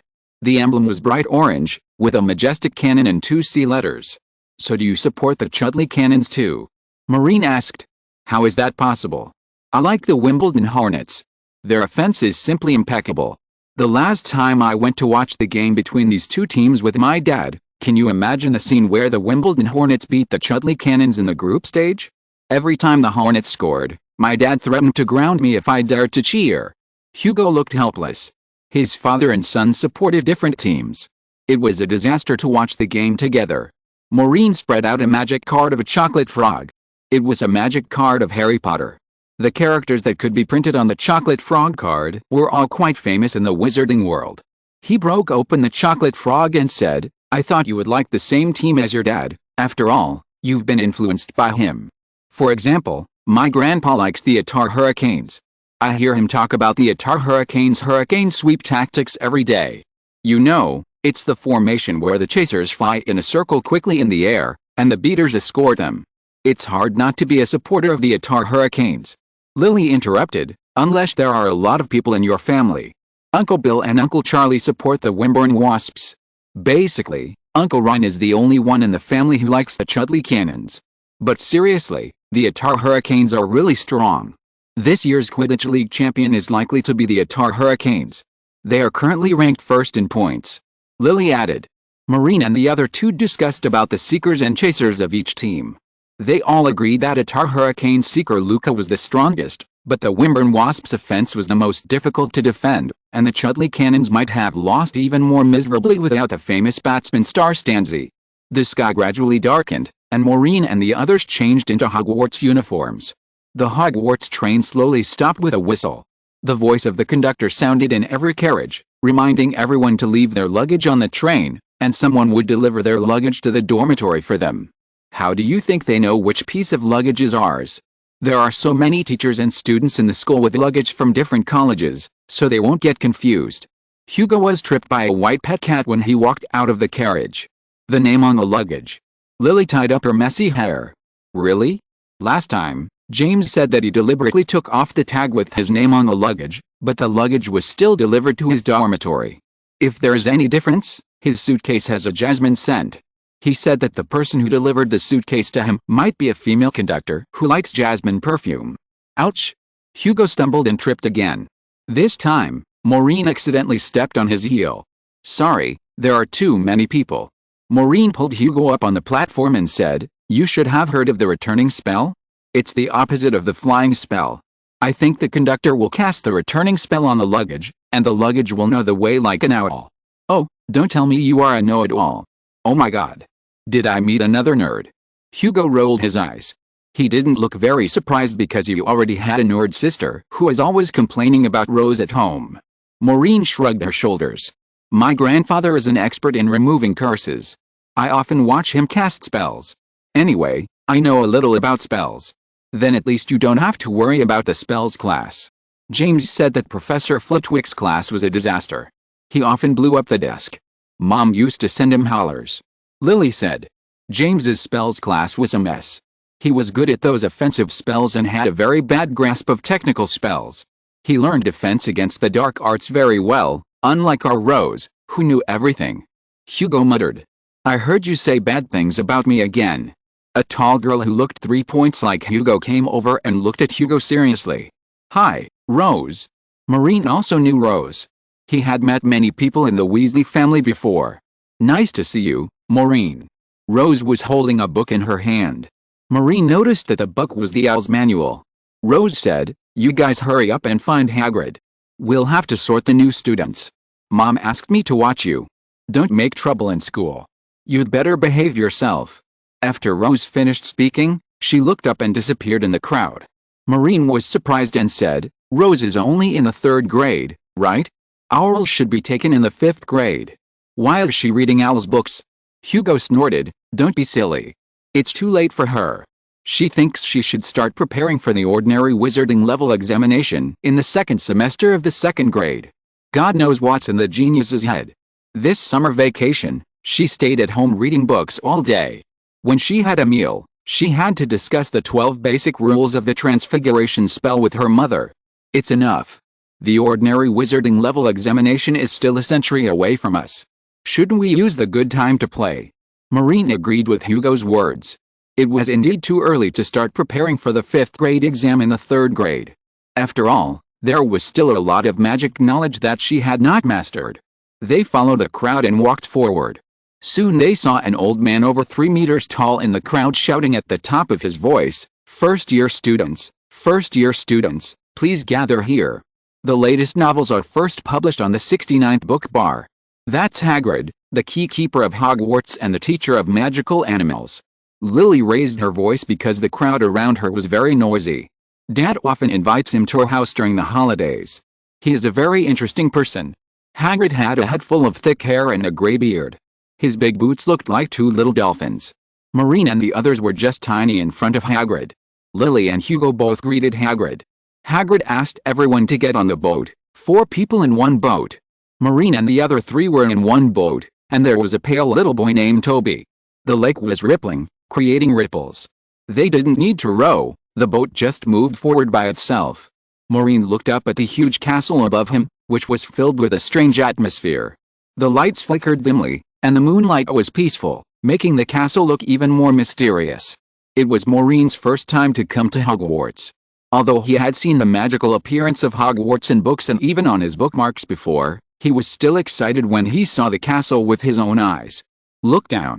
Hagrid shouted, and their boat approached the cliff, passed through the ivy curtain covering the front of the cliff, and then saw a huge waterfall falling straight down from the top of the cliff. What surprised everyone the most was that the boat they were riding actually began to swim upstream and swim up along the waterfall. Chapter 11, Reverse Waterfall. This is the reverse flow waterfall of Hogwarts. It was built 21 years ago to commemorate the great wizards who sacrificed their lives to defend the school and the wizarding world. Hagrid stood up, his face full of solemnity. The water of the waterfall still flows from top to bottom, but the boat that the first-year students are riding is sailing upstream along the waterfall. 21 years ago, it was a dark year. A tragic battle took place in Hogwarts. Many great wizards sacrificed their lives for justice. They paid the precious lives to have today's glorious years. It was a battle to defend justice, a battle to defend light and darkness, and a battle to defend whether wizards and muggles have a tomorrow. Hagrid said excitedly. A look of grief appeared on his bearded face, and his eyes were full of tears, but his voice still sounded so proud. The noisy freshmen also quieted down, and at this time the speed of the boat slowed down. There were countless statues on the waterfall. Each statue stood on the cliff of the waterfall, with a look of determination or easygoing. Their names and life stories were recorded on the base of the statue. These statues are all great wizards who died in that battle. They should have their own future, but they were willing to defend justice with their lives. Because of them, we exist. We can't forget them, and Hogwarts can't forget them. Hagrid said with a choked voice. Merlin didn't experience that battle, but he read about the dark years 21 years ago in a book called Hogwarts, a battle that can't be forgotten. The wizarding world under Voldemort's rule was in panic and could not see the future. Under Harry's leadership, an unprecedented battle started in Hogwarts, and many people who participated in the battle left their lives in Hogwarts. Merlin looked at the statues standing on the waterfall. He saw a tired-looking man holding a woman with dark and playful eyes. The statues of the two of them were put together, with their fingers interlocked, staring at each other, their eyes full of love and no regrets. On the base were written, Remus John Lupin and his wife Nymphadora Lupin. The Lupins dedicated their lives to the Order of the Phoenix and fought against the dark forces. Mr. Lupin is a werewolf that everyone keeps away from, but this did not stop his determination to defend justice. Mrs. Lupin is an excellent discusemagus auror and has mastered superb magic. In 1998, Mr. and Mrs. Lupin were buried in Hogwarts for justice. Here are what Mr. and Mrs. Lupin said. Mr. Lupin, I thought I would never get married in my life, but the power of love overcame the wolf nature. Mrs. Lupin, falling in love with a werewolf, what a fun thing it is. Not far from Mr. and Mrs. Lupin, there is a statue of a man who looks very gloomy, with greasy hair, hooked nose, and a serious expression. He looks very unpleasant. Even though it is just a statue, it exudes a cold breath and keeps people away from it. Below the statue of the hook-nosed man is a line of words, Severus Snape, the headmaster of Hogwarts, a potion genius who calls himself the Half-Blood Prince, a great wizard who is willing to bear the infamy and wait for the dawn. No one understands him, only Harry Potter believes in him. He lurks beside Voldemort under the order of Dumbledore, but sticks to the justice in his heart. Snape, always. Why is Snape's epitaph always? Hugo asked in a low voice. It's Professor Snape. Hugo, can you respect him? Lily said seriously, then she tilted her head and thought for a moment, and continued, I asked my father about Professor Snape, but my father didn't say much. Remember? My brother is Albus Severus Potter. He said these are the names of the two greatest headmasters in the history of Hogwarts. No one knows what the always that Principal Snape said means, but since only always appears here, perhaps for him, the word always summarizes his life. The boat continued to move forward. Every new student at Hogwarts saw a statue of a man who sacrificed for justice. After Maureen and his boat passed a statue of a thin boy named Colin Creevey holding a camera, a young man who looked energetic and had an unruly smile appeared in front of them. Lily and Hugo looked at each other and couldn't help but purse their lips. They looked at the young man in a dragon leather jacket with a more serious expression than before. Maureen quickly recognized who this man was. At least he had seen this man's brother. Fred Weasley, Hugo's uncle, Lily's uncle, one of the legendary Weasley twins. On the base of the statue is written, Fred Weasley, a smart and interesting wizard, a quirky twin who is loved by everyone at Hogwarts. We only distinguished him from his brother George Weasley after his death, but how we hope that we will never distinguish them. Fred, hey, my name is George, please give me more advice. Uncle Fred's departure was a big blow to Uncle George. The boat continued to move forward, and Hugo whispered, my dad said that the last time Uncle George was cleaning the attic, he encountered a boggart who turned into the appearance of Uncle Fred's death. Uncle George looked at Uncle Fred with trembling all over, and couldn't raise his wand. After a pause, Hugo said, Uncle Bill once told me that when Uncle George went to Romania to import a batch of magic jokes, he encountered a Dementor in the woods, but he failed to summon a Patronus to resist the Dementor. If Bill hadn't arrived, he almost died. This is a very strange thing. Uncle George's magic is very advanced. Uncle Harry clearly said that they had learned the Patronus charm together before. I don't understand why Uncle George suddenly couldn't summon the Patronus. Maureen was silent for a moment, looked back at the statue of Fred, and said, there is a reason why Mr. George can't summon the Patronus. Do you know the reason? Hugo asked curiously. Maureen nodded. He had heard his grandfather talk about the Patronus charm. It was a profound magic. To summon your own Patronus, you need to recall your happiest memory. I'm afraid that George's happiest memories in his life are all related to his brother Fred. The two inseparable genius twins always discussed brilliant pranks together. They had the same ideals and goals. When you are with the person who knows you best, you are always happiest. The latest novels are first published on the 69th book bar. Dementors will remind people of the most desperate things. Fred's death is like the collapse of the world for George. The happy memories related to Fred are also full of despair. It is normal that George can't summon a Patronus. You know a lot. Lily and Hugo nodded thoughtfully. Maureen looked at the statues and couldn't calm down. The solemn atmosphere permeated the entire waterfall. Every freshman didn't dare to make a loud noise. The water of the waterfall washed over the statues, and they were still swimming upstream. Hogwarts used this way to tell the new students that the peace of the wizarding world was achieved by these great wizards who fought hard against difficulties. In that dark age, fighting for the future of the wizarding world was like sailing against a current, full of unimaginable hardships. The boat finally docked at the pier, and the water on the shore splashed ripples. Going upstream is your first lesson at Hogwarts, Hagrid said in a hoarse and sad voice. Chapter 12, The Sorting Hat.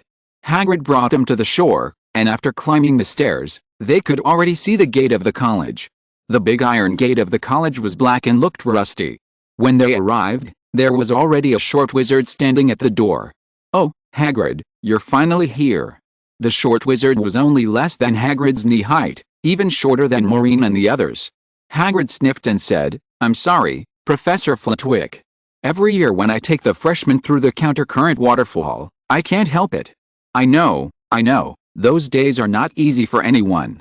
Professor Flitwick nodded, and then greeted the first-year students. Everyone follow me. Next, the freshmen will be sorted. Flitwick looked old, but he was still in good shape.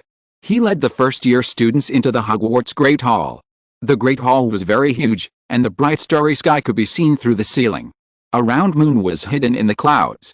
The huge Hogwarts Great Hall was divided into 4 long tables, and the students of the 4 colleges looked at the first-year students noisily. There were many teachers watching these students in front. In the middle was a very strict-looking headmaster McGonagall. Which house do you think we will go to? Hugo asked. Maureen shook her head and said, I don't know. No one knows before the sorting. I won't go to Slytherin. Voldemort came from there. My dad said that if I don't get into Gryffindor, He will confiscate all my posters of the Wimbledon Wasps. Hugo yawned. Lily said indifferently, Slytherin is not that bad. At least that's what my dad said. The crowd was bustling and everyone was pushing each other. The freshmen were guessing which house they would go to. Those Muggle-born freshmen were looking around nervously. To them, everything here seemed so strange. The black and worn-out sorting hat was placed on the stool. It was wrinkled and patched. There were some holes that seemed to have been burned by fire. It was in tatters. James told me that this sorting hat is very narcissistic. Hugo whispered. Narcissistic. Maureen was a little puzzled. You'll know when you see it. Hugo said. The worn-out sorting hat sang a song amid everyone's discussion. I'm just a hat, but please don't underestimate me. If you can find a hat smarter than me, I will eat myself. Hogwarts has survived the storm, thanks to the unity of the school. In the final battle 21 years ago, I dominated the battle between darkness and justice, and the sword of Gryffindor split a ray of light for today's glorious days. I will never forget that moment, that sacred moment, the dawn and the glory intertwined, flickering in my heart. I witnessed that moment. Maybe you belong to the brave and fearless Gryffindor, maybe you belong to the smart and witty Ravenclaw, maybe you belong to the shrewd and noble Slytherin, maybe you belong to the upright and kind Hufflepuff, but no matter which school you belong to, you all need to be decided by me. A very smart hat, a hat that defeated Voldemort, a hat that determines your future, an incomparable and unique hat. It is very narcissistic. Maureen said affirmatively. Lily smiled and said, my father said that the sorting hat was actually very humble before. Maybe it became a chatterbox because its brain was burned by Voldemort's flames. Oh my god. It still has a brain? Are those patches? Hugo said in surprise. Maureen and Lily laughed secretly, and then Maureen said, but then again, this hat did play a key role in that battle. It can be boasted about for a lifetime. I mean, it has lived longer than us after all, right? Wait, it is immortal, right? This is a very serious question. Gryffindor, one of the founders of Hogwarts, took off his hat for sorting. Now everyone in the past has passed away, but it can still sing. It is indeed extraordinary. Maureen had read in Hogwarts, a battle that cannot be forgotten, that this humble wizard hat had played a key role in the final battle against Voldemort. Professor Longbottom drew out a sword from it, cut off a snake beside Voldemort, and destroyed a Horcrux. Professor Flitwick stood on a chair next to him, with a roll of parchment dragging on the ground, longer than his entire body. The person whose name I called out came here. Toby Crabbe. The boy who had just been in the same boat with them stumbled towards the hat and tripped over the steps, looking very nervous. The sorting hat said, relax, I won't just draw my sword and chop you. Many people laughed. The sorting hat had indeed become very different from before. 21 years ago, it rarely spoke except for singing a song that it had been thinking about for a year to prove its presence during the sorting. Toby put on the hat, and within 2 seconds, the hat shouted loudly. Gryffindor. The latest novel is first published on 6ix9ine Book Bar. The students at the Gryffindor house table immediately applauded to welcome the new students. Flitwick began to read out the second name, and the new students lined up one by one. The sorting hat would say a few words to each of them, such as saying to the boy Dubus, young man, your eyes are very similar to those of a brutal Death Eater named Anthony Dolohov 21 years ago. However, he was defeated by the stunning spell of the heroic Professor Flitwick. It was a very standard stunning spell that can be included in textbooks. It is perfect and powerful. Professor Flitwick straightened his chest and coughed slightly, looking a little proud. The sorting hat sorted Dubus into Slytherin. A girl named Bruley came forward, and the sorting hat spoke again. Beautiful little girl, your hairpin is the same style as the hairpin of Lavender who died bravely in the battle. She was a brave girl, may she rest in peace. Bruley's face turned pale, and she looked a little uncomfortable. She hurriedly took off the hairpin on her head. When Hugo was called, he pouted and picked up the hat. As a result, the sorting hat shouted, hey, respect your senior. You pulled my ears. Hugo opened his eyes wide. He felt a little puzzled. Where are the ears of this hat? But he resisted complaining and put on the hat. Another Weasley, unfortunately his brain is not very smart, and his actions are too rude. The sorting hat said without any taboo. Hugo's lips moved silently, judging from his lips, he was cursing. Scolding a smart hat will put you in detention. The sorting hat said again. Hugo rolled his eyes. This hat is really difficult to deal with. Gryffindor. Hugo was sorted into Gryffindor as he wished. As he walked towards the Gryffindor table, he muttered, "A hat with ears. The Weasley, I can hear what you are saying. Only smart people can see my ears." The Sorting Hat called out from behind. Hugo blushed and hurriedly quickened his pace to leave. No one knew where the ears of the Sorting Hat were, but then the freshmen were very careful when picking up the Sorting Hat. No one wanted to touch the so-called ears and eyes of the Sorting Hat. Maureen Walker. Professor Flitwick had already read out Maureen's name. Maureen was not nervous and walked forward happily. Before he picked up the Sorting Hat, the Sorting Hat had already said, "Tisk tisk, you look like Alton, the bald wizard who defeated the Death Eater Selwyn with the petrification curse in the West Tower 21 years ago. I remember that bald wizard. Although he had no hair, he had courage. That's my grandfather," Maureen said in surprise. His grandfather had also participated in the battle at Hogwarts. It was Arthur Weasley who informed him of the battle. The Sorting Hat even knew this. "I hope you won't be as bald as him," the Sorting Hat said. "Thank you, I have thick hair." Maureen put the Sorting Hat on his head. He was very satisfied with his thick hair. He inherited his hair from his mother. "I doubt it," the Sorting Hat said proudly, "but people with courage are always worthy of respect. I can tell from your eyes of different colors. Oh my god. Heterochromatic pupils, yes, these eyes, that's right, these eyes. What's wrong with my eyes?" Maureen asked curiously. "Treasure those eyes, they are extraordinary." The Sorting Hat lowered its voice mysteriously and said in a voice that only Maureen could hear, "Heterochromatic pupils, hide in ancient magic, you have to tap its potential."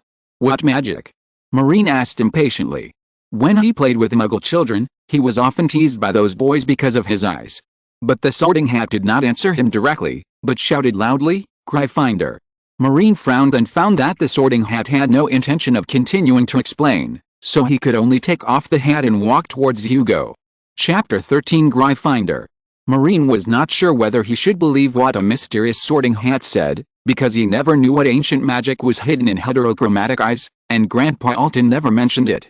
Ollivander from the One Shop also mentioned that heterochromatic eyes were very extraordinary, but Ollivander did not specifically say where the extraordinary was. "This hat is crazy, isn't it?" Hugo came over and said. Maureen did not comment. The Sorting Hat did look very worn out, like a pile of rags that had not been burned in a garbage dump, but Hogwarts still used it to sort the houses, which meant that they still believed that it could distinguish right from wrong. At least it said a lot of things right, such as my grandfather also participated in the school battle. Maureen said casually. When Flitwick called out Lily Potter's name, it caused a little commotion. As Harry's daughter, Lily was a focus wherever she went. However, before Lily entered school, there were James and Albus, who were also Harry's sons, so everyone just looked at Lily a few more times. "Gryffindor, brave lady." The Sorting Hat rarely teased Lily. "I like that hat." Lily sat next to Hugo. She looked very happy. "It just said that I will do great things in the future. People with eyes as bright as emeralds have unlimited prospects. That's because your last name is Potter, wake up. If your last name was Gollum, Jim, or Reddy Quack, it would definitely say that your eyes are like a pickled toad in the potion class. Maybe this toad defeated a Death Eater in the past." Hugo said affirmatively. Maureen laughed. Hugo's words were very straightforward, but it was not impossible. Lily glared at Hugo. "Hugo, why are you so prejudiced against the Sorting Hat?" Rose squeezed over from the side and said seriously, "Very good, Hugo, you got into Gryffindor. Dad will be happy for you." Hugo curled his lips, glanced at the textbook in Rose's hand, and said, "Thank you, I care more about my Wimburn Wasps poster." Rose ignored him, turned to Lily and Maureen and said, "I'm glad that Lily and Maureen you two also got into Gryffindor. I hope everyone will cheer for Gryffindor in the future. Violating school rules will deduct points from Gryffindor. James has caused Gryffindor to not win the House Cup for 2 years. We will," Maureen said immediately. He always felt that Rose was a person who was strict with herself and attached great importance to the honor of the college. It would be inappropriate not to say something good at this time. Rose sat back with her classmates. Hugo said angrily, "She will definitely be a prefect next year. I'm sure she will write to her mother if I sneeze in the corridor." Maureen and Lily couldn't help laughing. "Hey, Lily, Hugo, are you okay? Did Hagrid cry again at the waterfall?" A tall and thin boy sat next to Lily. He was 2 or 3 years older than them, with a playful face and bright eyes. "James, that's not a joke," Lily said seriously. James spread his hands. "We all know that Hagrid is sentimental. Don't mention the names of Fred and Lupin in class. Fred just said that he met Hagrid at the entrance of the hall. Hagrid thought of our legendary twin Uncle Fred and tears came down." At this time, another boy with glasses came over and said, "Of course, unless you think it's boring for Hagrid to take care of those blast-tailed scroots in class, it's still useful to mention Fred's name occasionally." "Albus, this is too much. I'll tell Mom," Lily said dissatisfiedly. Albus looked at Lily with a smile, not taking Lily's words seriously. He saw Maureen and said in surprise, "I recognize you, Maureen, the genius boy who defeated the Dark Wizard alone, the man of the Daily Prophet. Lily has been talking about you the past few days. Wow, your eyes are so cool." "Thank you." Albus did not laugh at Maureen's heterochromatic eyes, which made Maureen feel relieved. But then again, the words of the Daily Prophet are not credible. "I asked Uncle George, and he said that you did cast the petrification spell to hold Pretty back. It's rare. I haven't learned the petrification spell yet, and James won't teach me," Albus said. "The petrification spell is the basis of attack spells. If you don't know it, don't go out and say it's my brother," James said with some complacency, and greeted Maureen. "Come on. By the way, James, when are we going to act?" Albus and James whispered something, and then the two of them understood and went back to their classmates. Lily looked at their backs and said, "What are they going to do now?" "They said last time that they were going to play a good trick on Peeves this semester. It was Peeves who played tricks on the students in the past. Uncle George gave them some ideas and they are going to fight back against Peeves this semester." "I have never seen Peeves," Hugo said. "Peeves?" Maureen asked, puzzled. "A ghost that specializes in playing tricks on students. James said that he was entangled by Peeves for 2 weeks last semester. He had to get out of the toilet and splash water on him when he went to the toilet." Lily couldn't help laughing. "Want to play tricks on Peeves? I'm afraid it will be difficult." A ghost got out from under the table in front of them, with its head tilted to one side, only a layer of skin holding it together, which scared Maureen and the others. "Nearly headless Nick. So amazing." Hugo looked at Nick's neck in amazement. There were bloodstains there, and some dark broken bones and flesh could be seen. "I prefer everyone to call me Sir Nicholas." Nearly headless Nick put his head back and said seriously, "The latest novels are first published on 69shoe.com. Welcome, freshmen of Gryffindor." Nearly headless Nick floated past everyone and greeted them. The freshmen opened their eyes wide when they saw his terrifying appearance. Hugo told Maureen about Nearly headless Nick and Peeves. Maureen felt that he didn't know enough about Hogwarts. He said enviously, "It's good to have a brother. You can know a lot about Hogwarts before you enter school." "That's not necessarily true. If you had a sister named Rose, you wouldn't think so," Hugo said, lying on the table. "Don't be discouraged. I think Rose is very hard-working," Lily said. The three chatted, and soon Flitwick's list was at the bottom. The Sorting Hat teased each freshman in a mysterious way. After sorting the houses, Principal McGonagall stood up and said to everyone, "Welcome to all the new students at Hogwarts. Hogwarts is the cradle of knowledge. Here you will learn how to become a qualified wizard. I hope you can help each other and make progress together. Your performance will determine the scores of your respective houses. It is the responsibility of every student to win glory for the house. The prefects and the president of the Students' Union will tell you the specific rules of Hogwarts. I hope you will abide by them." Maureen and the others were starving, but Principal McGonagall looked very serious and was not someone to be trifled with. No one dared to interrupt her. When she finished her opening speech, a lot of food had appeared on the table, including roast potatoes and chicken legs. "I can eat a cow," Maureen said while biting a chicken leg. Hugo's mouth was full of ham. "I wonder if the Sorting Hat is hungry. Did it say it has ears and a mouth?" Maureen glanced at the Sorting Hat over there. Professor Flitwick was about to take it away. Maureen's mind flashed back to what the Sorting Hat said. He remembered his heterochromatic eyes, but he still didn't understand what the ancient magic about heterochromatic eyes the Sorting Hat was talking about. "I'll go to the library to check it out when I have time." Maureen took a sip of pumpkin juice. Many people say that Albus belongs to Slytherin. Let me briefly say that I am writing based on the 7 original novels.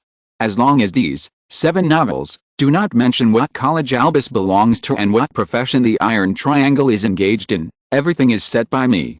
I originally made a note in the later chapters, and now I will also make a note in this chapter, otherwise new book friends may have questions. Chapter 14 Hugo's Problems. Gryffindor's common room is in a tower. Hogwarts towers are always so strange. The stairs here are not fixed and lead to different places at different times. The prefect is a tall boy named Nelson. He is in the 4th year and he leads the first-year students to the dormitory. Remember the rules of the stairs. The stairs change every day. There is a staircase guide on the wall of the common room. Nelson took them to a huge portrait. The portrait was a fat lady with a wreath on her head, humming a funeral march out of tune. The voice was sharp and very unpleasant. Octopus monster, fat lady. Nelson turned his head and said to the freshman, "This is the password, everyone should remember it." "Do you think I sing well?" the fat lady asked self-indulgently. "Great." Nelson's mouth twitched slightly. Obviously, what he thought in his heart was different from what he said. If he said something unpleasant, he would probably be locked out by the fat lady. "I like your honesty." The fat lady looked very happy. The portrait had been turned away, revealing a hole. Maureen and the others were exhausted and ignored the fat lady. For people born in wizarding families, it was not a new thing for portraits to speak. After all, Maureen himself had walked around on the front page of the Daily Prophet. The bed in the dormitory was very warm. Maureen and Hugo shared a dormitory with 2 other people. One was Toby Warren and the other was Sweet Clive. Toby was born a Muggle. He looked very shy. When Maureen and Hugo talked, he always listened quietly and nervously.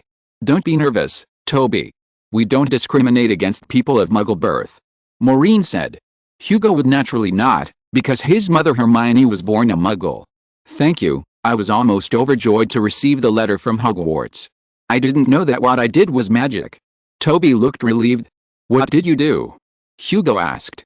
Toby said embarrassedly, "I resurrected the neighbor's puppy that just died. I mean, it's not a real resurrection, but I let its corpse run around and scare them." "What about you?" When Maureen was not in school, he fought 10 Aurors from the Ministry of Magic alone in Diagon Alley. Hugo said casually. "Really?" Toby's eyes lit up. "Hey, Hugo, don't talk nonsense, it's all fake." Maureen changed into pajamas and sat on the bed. "What about you?" "Sweet?" Hugo asked Sweet. Sweet looked very pale, just lowered his head to tidy up the sheets, then lay down on the bed without saying a word, covered with a quilt, turned sideways and did not answer. "What a strange person, he hasn't spoken since just now," Hugo muttered. Maureen also felt a little strange. The reason they knew this person was called Sweet was because everyone's name was written on the wooden board on the side of the bed, but Sweet was like a piece of wood since he entered the dormitory. He didn't say hello and just packed his things. They didn't care and soon laid down and fell asleep. The next day, Maureen woke up very early. Hugo had been lying in bed for a long time. Maureen called him 3 times but failed to wake him up. "Hurry up, you'll be late if you don't get up." Lily rushed into their boys' dormitory, pulled out her wand and pointed it at Hugo, shouting, 3 feet of ice." Lily's wand sprayed a blue light, covering Hugo's face, forming an ice crystal, and Hugo's eyebrows were covered with frost. "Ah! Lily!" Hugo yelled and sat up suddenly. 3 feet of ice, I remember this spell." Maureen gave Lily a thumbs up. Lily put away her wand and said proudly, "His mother often uses this spell to wake him up. Before school started, Aunt Hermione taught me this spell and asked me to wake Hugo up. Hugo has too many bad habits." "Lily, this is the boys' dormitory. What if I don't have anything to wear?" Hugo wiped the frost off his face dissatisfiedly, lifted the quilt, and slowly changed his clothes. "I'll wait for you in the hall." Lily didn't bother to pay attention to Hugo and went downstairs. Maureen glanced at Sweet's bed and asked, "Where's Sweet?" Toby shook his head. "I woke up at 4 in the morning, but Sweet was no longer in bed." Hugo rinsed his mouth and asked, "He got up so early. Why did you get up so early?" "I couldn't sleep on the first day of school." Toby looked very excited. Maureen handed 2 schedules to Hugo and Toby. Nelson had just divided the schedules. "There is another one for Sweet." "Sweet doesn't have a schedule. Does he know what classes he has today?" "Who knows? I saw him acting so mysterious yesterday. He even lost his school bag." Hugo finally packed up his things. Maureen saw that Sweet's bed was clean and tidy, even the quilt was neatly folded. It was completely different from Hugo's messy bed. He shrugged his shoulders and went downstairs with his companions and ran towards the auditorium.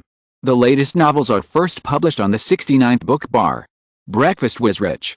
Maureen ate a ham sandwich, glanced at the schedule, and said, "The first class is Muggle Studies, on the second floor." He glanced at the long table again and found that Sweet was still nowhere to be seen. Sweet doesn't want breakfast. Maureen still had Sweet's schedule in her hand. Never mind him, I'm starving anyway. Hugo bit a turkey thigh, and the meat spurted out.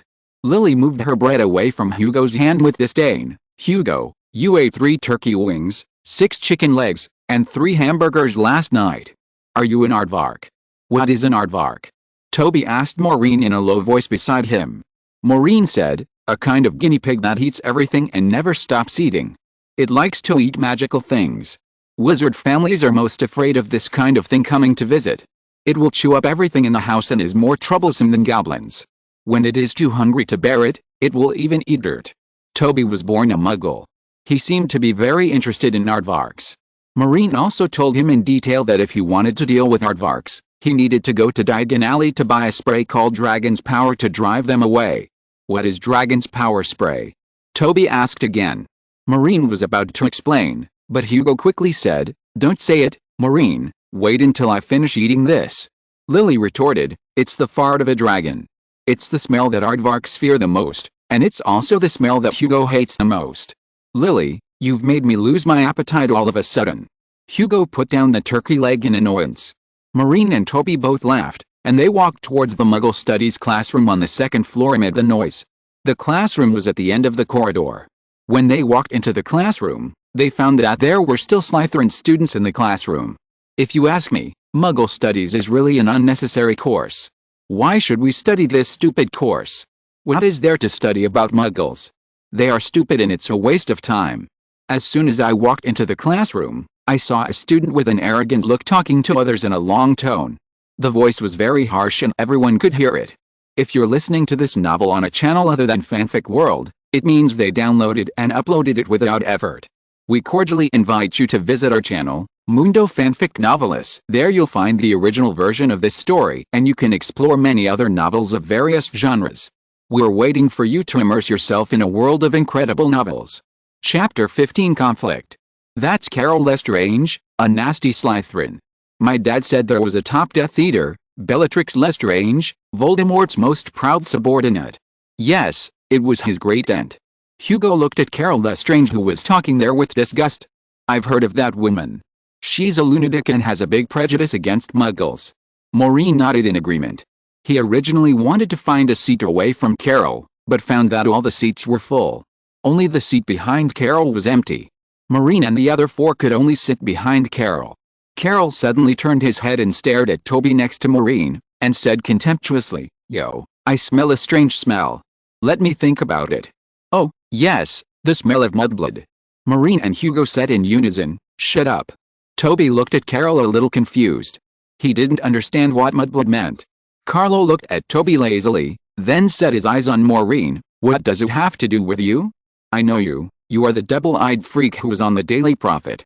Your mother squeezed your eyes crooked when she gave birth to you, so pitiful."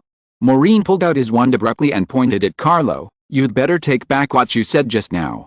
Hugo also jumped up, pulled out his wand, and said angrily, "Do you think you are so noble?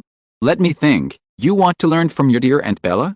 Oh, I forgot, her master has fallen, you may have no chance." Carlo looked at Maureen and Hugo's wands with disdain and laughed. "What? Do you really think your wand can threaten me? Are you trying to spit out a flower to tease me?" The other Slytherin students also laughed. They were all freshmen and it was their first class after school. They had not formally learned magic at all. There were almost no people present who could cast magic. The wand was just a decoration to them. Carlo said fearlessly, "I know you. You are Weasley's poor boy. And you, the Daily Prophet said your name is Maureen. You are so nervous. Maybe your mother is also a mudblood? Say hello to your 2 mudblood mothers for me." His words were too much. He soon realized that he shouldn't say this, because at the same time, 3 wands sprayed different lights towards Carlo. Petrified. Freeze 3 feet. Fall to the ground. Carlo screamed. He was hit by 2 of the spells. His body became extremely stiff, and his whole body was covered with layers of light blue frost. He fell off the chair and fell to the ground, unable to move. "You should keep your mouth clean," Lily said seriously. She had just cast a very beautiful freezing spell. This spell was much more powerful than the one that woke Hugo up in the morning. It was like putting an ice coat on Carlo. At this time, Carlo fell to the ground and shivered. His skin was frozen red. Maureen had mastered the petrification spell at home. His spell turned Carlo into a stone sculpture, and he couldn't even struggle. "I don't care. If you don't mind, I can make you even worse," Maureen said coldly. He didn't think about violating school rules at all. He never liked people like Carlo. Hugo wanted to cast a coma spell, but failed. His wand just sprayed a puff of red smoke. He simply threw away the wand and punched Carlo, who couldn't move. "Stop. What are you doing? My God, children. You can't cast spells on your classmates at will." Charles, a professor of Muggle studies, hurried into the classroom and waved his wand to remove Carlo's petrification spell and freezing spell. Carlo sneezed, sat up with the help of his companions, and stared at Maureen and Lily resentfully. "What happened?" Professor Charles asked patiently. He had a short white beard, was about 50 years old, and looked easy to talk to.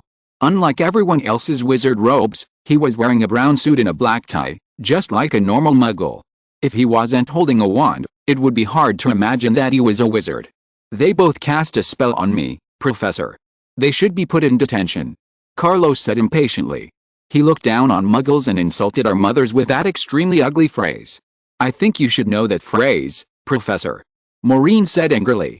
Professor Charles soon understood that Slytherins were basically pure-blooded wizards who looked down on Muggles. In the past, Muggle studies was an elective, and no Slytherin took it.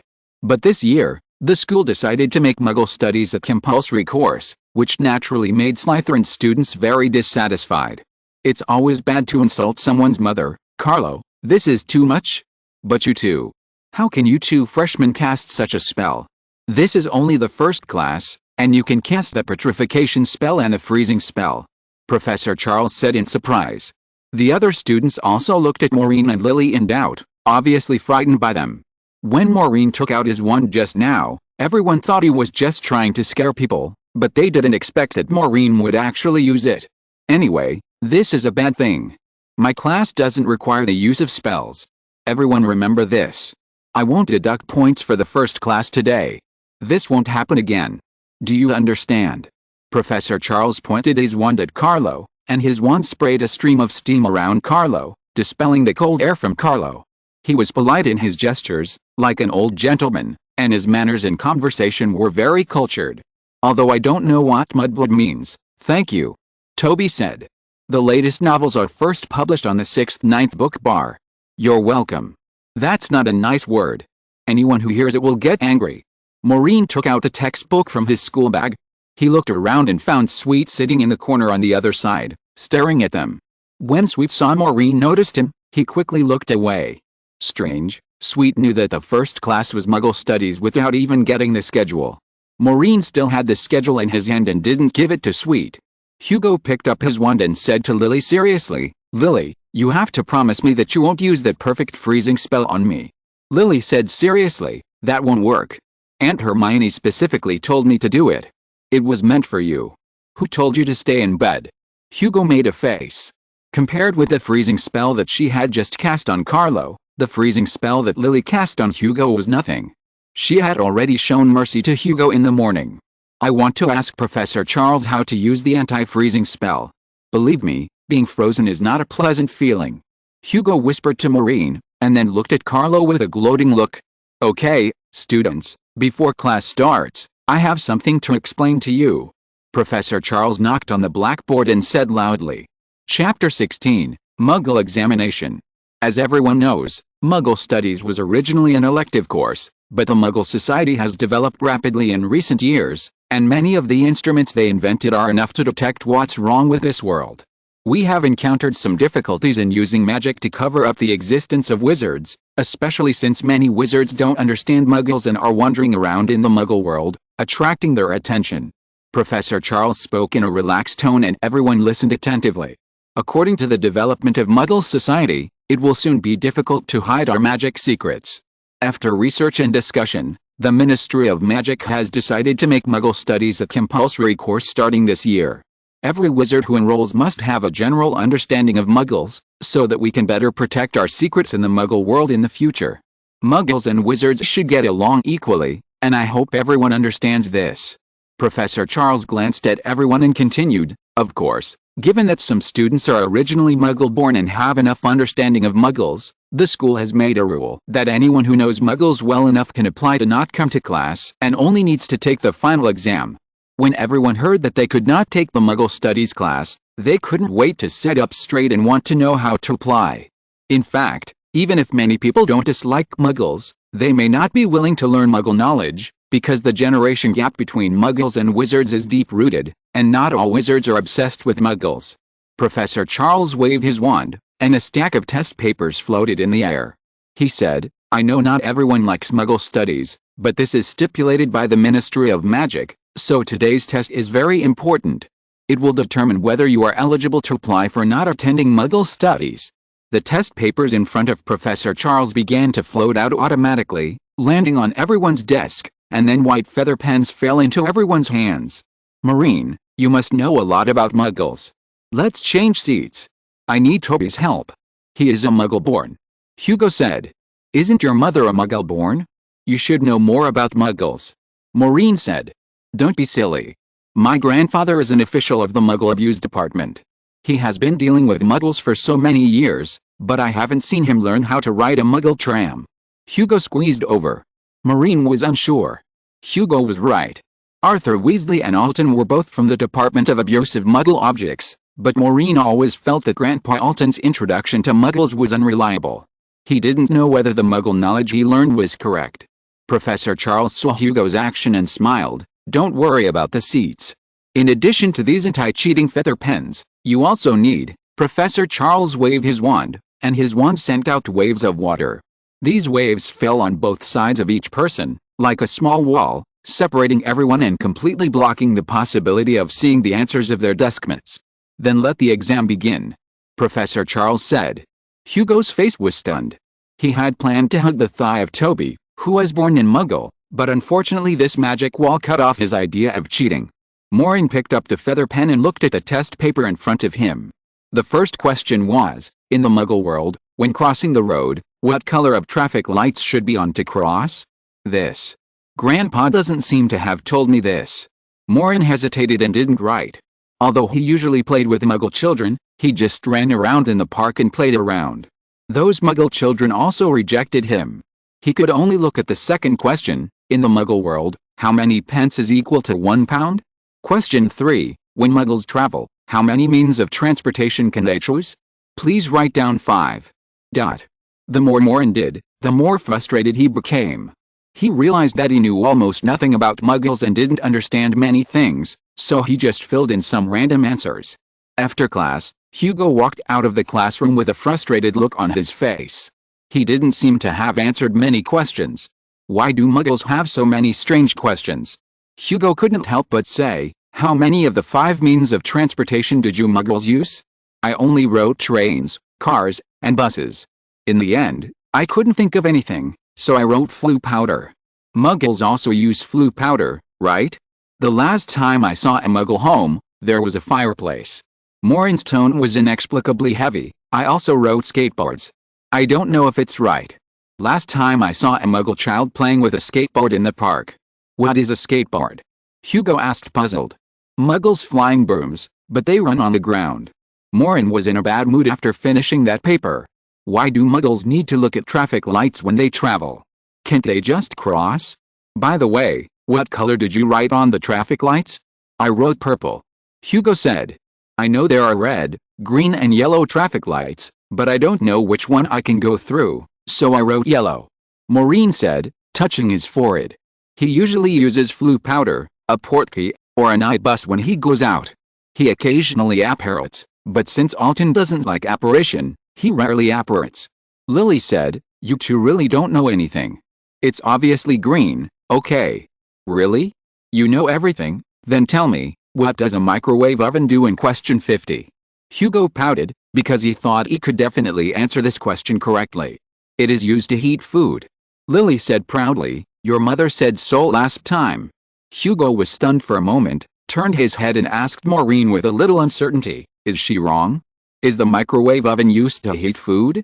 I remember my grandfather said that the microwave oven was invented by Muggles to boil water. Maureen was surprised. Boil water? I thought the microwave oven was used to sweep the floor. You know, Muggles have a machine specially used for cleaning. The one used to sweep the floor is called an induction cooker, Hugo said without thinking. Lily couldn't help laughing. It seems that you two are destined to learn the subject of Muggle research. The one used to sweep the floor is called a vacuum cleaner. Lily knows a lot about Muggle things because her father grew up in a Muggle family. But Hugo is different. Although his mother is born a Muggle and knows a lot about Muggles, Hugo is not interested in Muggles. The latest novels are first published on the 6th-9th book bar. Maureen and Hugo both looked unhappy. Their answers were terrible and it was unlikely that they would pass the exam. I envy you for not having to take the Muggle Studies class, Toby, Hugo said to Toby. Toby touched his head and smiled a little embarrassedly. The test paper was so simple to him that it was completely meaningless for him to go to class. Carlo walked out of the classroom and glared at Maureen fiercely when he passed by them. Remember this. I'll wait. Maureen responded simply. He has never been a person who is afraid of things. He is so annoying. Fortunately, Voldemort is dead, otherwise he would probably be eager to become a Death Eater tomorrow. Hugo looked at the backs of Carlo and the others with disgust as they left. Stop talking, hurry to the next class, the next one is Charms, don't be late. Maureen said, and suddenly saw Sweet in front of him. He ran over and handed the schedule to Sweet, saying, Hey, Sweet, you forgot to take the schedule this morning. You were gone when Nelson brought it. Sweet hesitated for a moment, took the schedule, looked at Maureen with a strange look, and left without saying a word. He is so arrogant, he didn't even say thank you. After all, we are in the same dormitory, right? Hugo said dissatisfiedly. Maureen shrugged his shoulders and didn't care about it. Some book friends said that in Rowling's setting, Albus was assigned to Slytherin. Here is an explanation. When I wrote this novel, I wrote it based on the 7 original Harry Potter novels. As long as these 7 novels did not mention which college Albus belonged to, what Harry, Hermione and Ron's professions were, I planned to conceive the character settings myself. Albus is not the protagonist here, so whether he is Slytherin or Gryffindor has little impact. The focus is on Maureen, Hugo and Lily. Finally, thank you all for your support. This book is under contract. I hope you will leave comments, give suggestions, vote for recommendation, and add it to your collection. Thank you. Chapter 17, Charms. When they went to the Charms class, they met the mischievous Peeves, a fat ghost who threw a large bag of dragon dung fertilizer for the herbology class at them with a playful smile, and Hugo was hit. I hope James will teach Peeves a lesson for me. Hugo rushed into the toilet next door angrily and removed the disgusting stuff on his body. Maureen also removed the dragon dung on his school uniform, which splashed on Hugo when it was thrown on him just now. The Charms class was taught together with the students of Ravenclaw. Although Professor Flitwick was short, he had a good temper. He stood on a pile of books, took the roll and called the roll. He said, Charms is a very practical course. Here you can systematically learn various interesting spells, such as making a piece of paper fold itself into an eagle. Professor Flitwick's wand gently tapped a piece of white paper on the desk, and the white paper began to fold itself. Whether it was the wings or the eagle's claws, they were all lifelike. Finally, the folded eagle began to spread its wings and fly in front of everyone. Of course, you can also learn how to make things float. Flitwick's wand tapped the books under his feet again. The thick magic books slowly floated in the air. He stepped on a floating book in the air. Those books were like layers of steps. Flitwick walked around in the air on these floating books. Cool. Hugo opened his eyes wide. Every time Flitwick took a step, a book automatically flew to his feet and carried him around. He stepped on the floating books and finally became taller than everyone else. Of course, the effect of the spell is related to your own magical power and attention. When you cast a spell, you need to focus and imagine the effect you want the spell to achieve. Only in this way can the spell be more brilliant. Flitwick tapped the flying paper eagle again, and the eagle began to split apart. Dozens of identical paper eagles separated and rushed towards everyone. Before everyone had time to dodge, the paper eagle exploded and turned into a bunch of gorgeous fireworks, blooming in the classroom. Exclamations rang out in the classroom. I have a feeling that charms will be my favorite class. Hugo's eyes were full of light. Not only him, but all the students were attracted by Flitwick's demonstration. They wanted to wave their wands, float the books on their desks, and walk around in the air on the books. Flitwick had asked everyone to take out paper and fold it into a paper crane with their wands. The spell is vivid. After learning this spell, you can also fold clothes and quilts by yourself. However, when casting the spell on clothes, you need to remove the last wand waving action, otherwise the clothes will fly everywhere. You can go back and try to fold clothes at night. Wow! Hugo's wand sprayed a stream of fire, setting the discs on fire, which scared Maureen. Oh! Weasley, I take back what I said just now.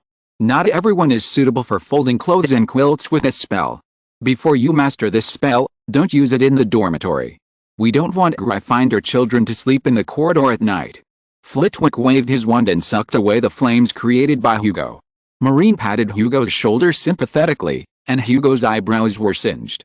Don't be discouraged, buddy, at least you have mastered the fire spell. Maureen comforted.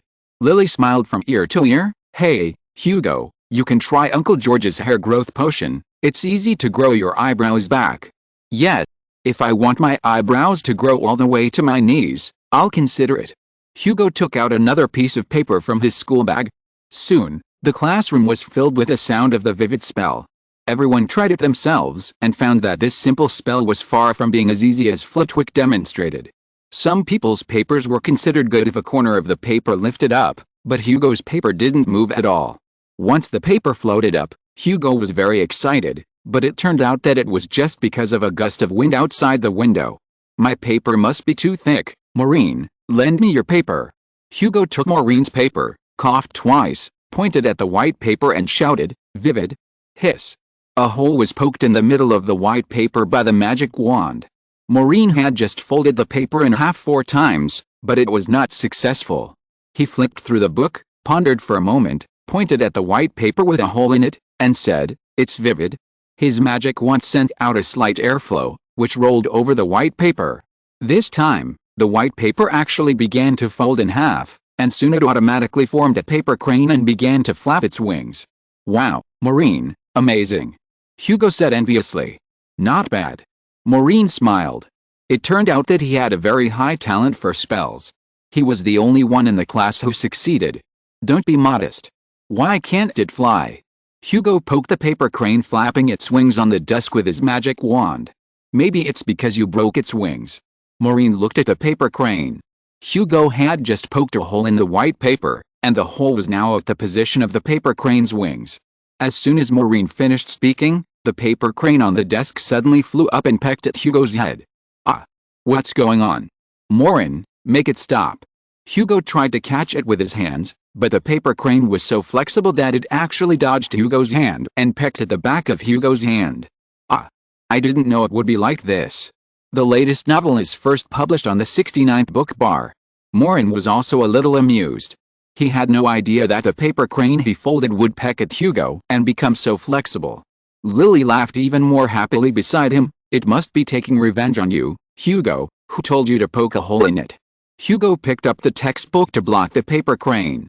When Professor Flitwick discovered the commotion here and rushed over, Hugo had been pecked more than a dozen times by the out-of-control paper crane. I hate paper cranes, Hugo said, gritting his teeth while touching the back of his hand. When he rushed to lunch after class, he was still indignant. Don't be like that. I think paper cranes are quite spiritual. Lily laughed all the way. After lunch, Maureen saw that it was still early and decided to go to the library. The Sorting Hat said last time that there was a kind of magic hidden in his eyes. Although he didn't know whether what the Sorting Hat said was reliable, he still decided to go to the library to check. Come on. You're going to the library on the first day of school today? Are you really a rose-like academic bully? Hugo rolled his eyes. Maureen shrugged. No, I'm going to borrow the book Hogwarts, A History of the School. I've always wanted to read this book. He thought about it, but in the end he didn't say what the Sorting Hat said. If he told Hugo what the Sorting Hat said, with Hugo's personality, he would definitely think that the Mad Hat was talking nonsense without thinking. But Maureen felt that the Sorting Hat was not as narcissistic as everyone thought. It could remember what happened 21 years ago very clearly.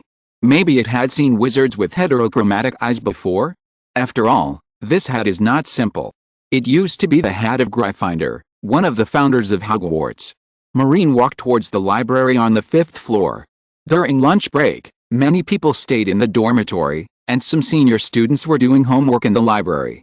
Maureen walked into the library full of books. He thought for a while and thought that if he wanted to find the magic about eyes, he should look for it in the classification of human body magic. He followed the sign all the way to find it, but found a person in an inconspicuous corner of the bookshelf. Sweet, the roommate who never talked to them and didn't get along with him. Chapter 18 Library. Sweet was sitting in a dark corner of the library, concentrating on reading a thick book, and occasionally writing something in his notebook. Maureen was still considering whether to go up and say hello, but he saw Sweet suddenly raise his head and saw Maureen. Maureen nodded and wanted to say hello, but Sweet just kept lowering his head expressionlessly, as if he didn't see Maureen. What a weirdo. Maureen pulled out a book, The Mysteries of Human Magic, from a high bookshelf and opened it to read. This book tells about some gifted wizards who have special magic, such as Parseltongue, the special skills of Slytherin's descendants, such as Metamorphmagus, who can change their appearance at will, and the principle of how Polyjuice Potion transforms the body, but the formula book of Polyjuice Potion does not explain it in detail. How to connect a broken bone. When using the bone setting spell, make sure to pause the wand for a moment, otherwise the spell will cause your bones to disappear. Then you will need to use the bone growing spirit. The process of growing bones is very painful. This spell looks good, but it's not what I want. Maureen turned to the magic of the eyes, but found that the book did not introduce much about the magic of the eyes. It only told those who had the talent of Metamorphmagus how to change the color of their eyes, and how to make their eyelashes longer. Metamorphmagus is generally a natural ability that ordinary wizards cannot learn. Maureen was not born with Metamorphmagus, so it was unlikely that he could change the color of his eyes. He browsed the whole book and did not see any mention of the magic of heterochromia. He picked up another book called Famous Wizards with Special Powers and flipped through it. This book tells about the special magical abilities of some famous wizards in the history of magic. There is a wizard named Springhole who is a dragon speaker. He can communicate with dragons. It is said that he once calmed down a violent ice unicorn dragon that was rampaging everywhere and saved a tribe in Albania. The dragon spewed out extremely cold frost and only came out in winter. It is impossible for ordinary wizards to defeat it alone. Isn't this dragon speaker ability the same as Parseltongue? Maureen thought to himself, but soon thought of the descendants of the Salcher Slytherin family who can talk to snakes. Maybe some families can communicate with dragons, or communicate with slugs and owls, but they just don't have the opportunity to show it. You know, although wizards know the existence of dragons and use dragon organs and blood as materials, not all wizards have seen real dragons.